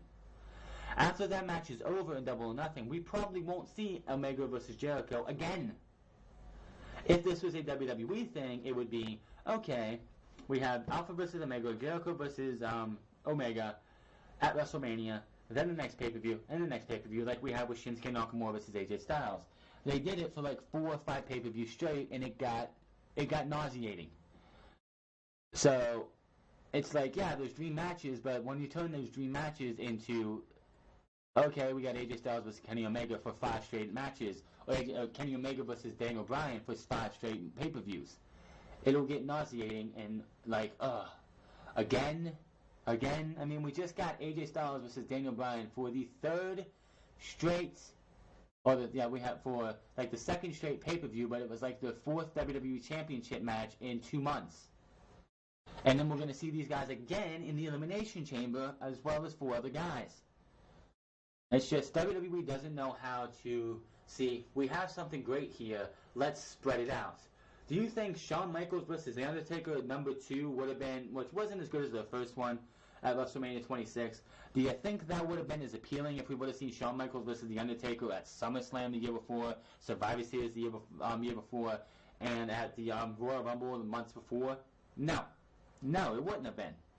That's like he made a good choice, because WWE would not even use him, to his, they would not use him for, his best potential. They would do what they've done with AJ Styles. AJ Styles, yes, has been a 2-time WWE champion, held the title for 371 days, been a 2-time United States Championship, won his first title at a house show at Madison Square Garden. His first title reign for the WWE Championship, can anybody tell me anything memorable about that title reign outside of his match with John Cena at the Royal Rumble where he lost it? If you said James Ellsworth was in half of that feud, ding ding ding, you are correct. Because AJ Styles' first title reign was Dean Ambrose and James Ellsworth were just bickering back and forth trying to do whatever. Then his second title reign, outside of the match with Brock Lesnar, what else did AJ Styles do that was memorable? Defended at WrestleMania, wrestled at the Royal Rumble in a handicap match, was put through the ringer to make a sweat to see if we were going to get AJ Styles versus Shinsuke Nakamura at WrestleMania, which was an underwhelming match.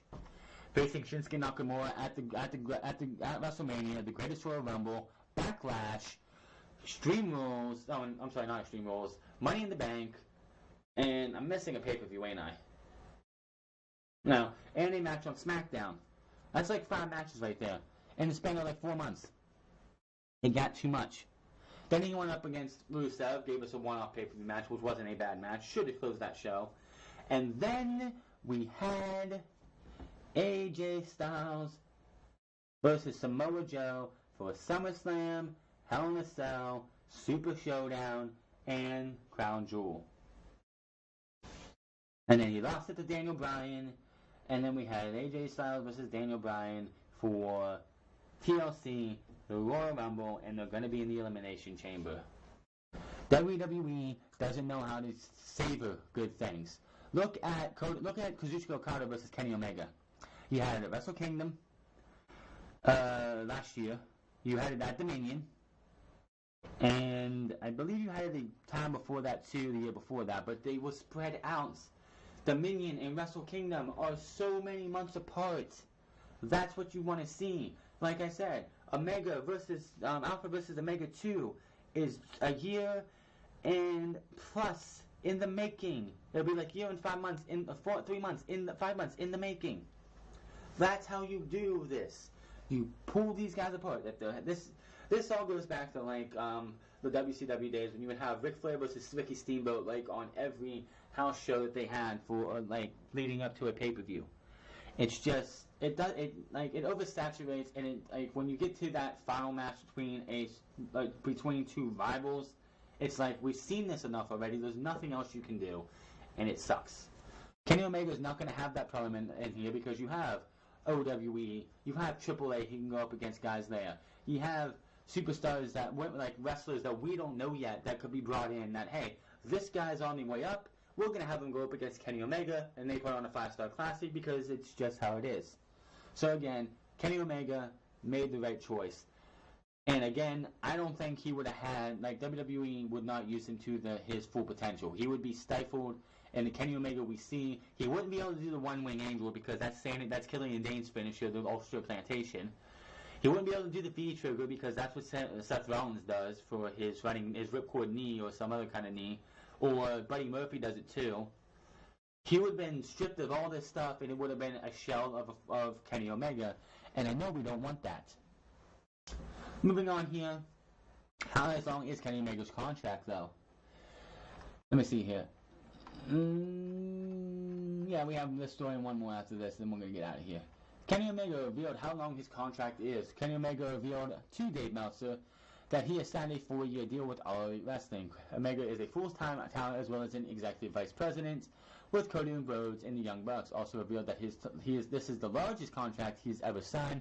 Omega also has freedom to work non-AEW projects. He said, and I quote, "I remember signing," I have actually heard this section on YouTube. I think 4W Online put it on. So if you want to go check out this portion of that interview, it is there. I remember signing my first contract with New Japan, and I was nervous because I was like, wow, a 2-year contract? That's a lot of time. A lot can change. And yes, it can. Omega said, and now with AEW, I'm signing 4 years, and it just felt natural. I didn't feel nervous. It's just a large contract for me, largest one I have ever signed. But I didn't feel like I was making the wrong choice, and it was cool to feel that way, and it's very cool, part 2.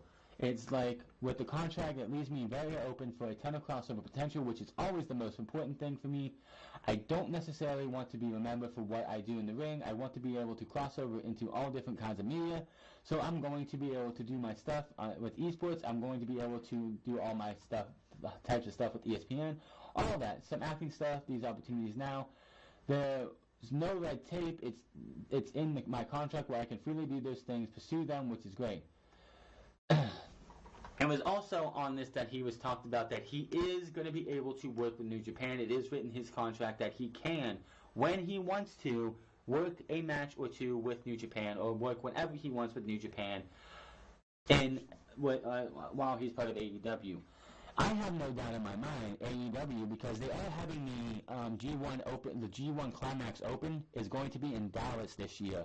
I believe it's where the Mavericks players where they're having it. They're going to want to have Kenny Omega on that card. You know for sure that they're going to want to have Kenny Omega on that card. So, by hook or by crook, I can just see Kenny Omega working the G1 Climax for New Japan Pro Wrestling, and it would not surprise me if like Cody Rhodes, Young Bucks, or somebody else from AEW who's been named before is in the G1 Climax, because they want to have that international exposure, and losing Kenny, Cody, the Young Bucks, Hangman Page, and others hurts their chances of expanding into the United States. That was their ticket in, and now that they've lost those guys, it's going to be harder for them to actually come into the States. You know what, I think I'm going to finish there. I've been on here for a good while. Oh, I do have one more. Brandy Rose discussed how equal pay will work. We're going to finish it with here. All Elite Wrestling held their second biggest announcement party in many months at the Las Vegas thing. Wrestling Inc. was on hand and were asked Rhodes to elaborate about the base pay for incoming talent to AEW. She said, and I quote, obviously I'm under NDA, which is a non-disclosure agreement, so I can't tell you how much people make, said Rhodes. So if you're someone coming straight from the indies, maybe you haven't been on television for a while. If you're male or female, you're starting at the same spot.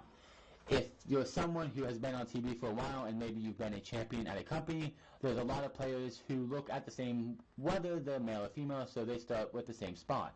Rose then shared situations for her history in wrestling in which female talent at one level was paid less than male talent at a lower level. At places I've worked before, no matter what, you start at this set level of pay, or this is your weekly or your per show, stated Rose. But then if you talk to a man, the per show is completely different, and that may be a man who's never been on TV before. I've worked for a company where I had a pay that was okay, but it was way below pays of people who had never been on TV before. I've been in this industry for a long time and worked for some of the top companies, so why is that? So that's something we really didn't want to do. We were achieving that. We're achieving that, and it's going really good right now. Everybody seems to be really happy, so we're going to keep going. Rhodes' statement jives with the tweet she sent out last month regarding equal pay, in which she stated that there will be no gender pay gaps for people on equal levels. So she also said that doesn't mean everyone will be paid the same, but that people in the same stature would be paid the same regardless of gender.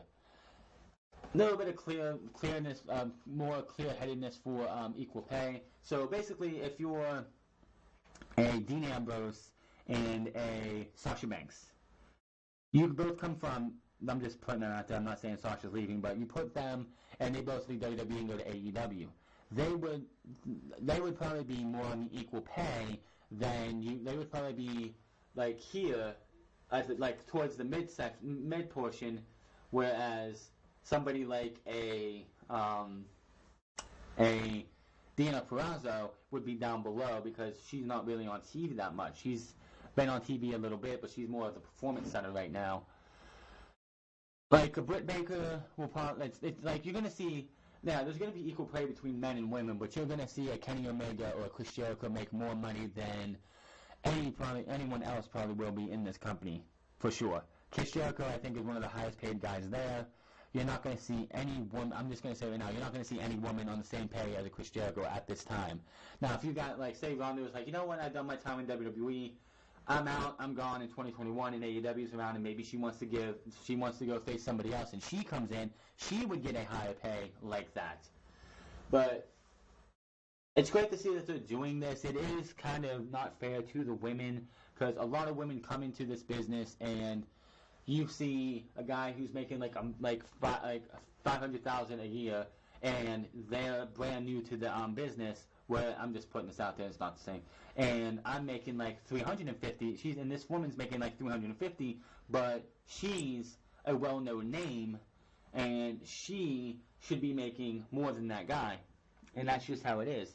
But it's good to see that they're experimenting with this, and we'll just have to wait and see what happens as we go. That is going to be all for Unscripted this week. We are about 2 hours almost. Make sure to find me on Twitter at The Franz. Find me on twitch.tv/TheFranz08. Hit that subscribe button. Comment down below. Like or dislike this video. I would really like to hear what anyone else thinks about AEW's ticket party and everything going so far. I would like to wish Ray Phoenix a speedy recovery from his injury that happened at AEW this past Friday, and I will see you guys tomorrow for Monday Night Raw. We should be back to normal time next Saturday. I just had some technical difficulties with my PC like when I was recording this yesterday, and it just didn't work out. So we will see you guys tomorrow for Monday Night Raw, where Becky Lynch will be on Raw.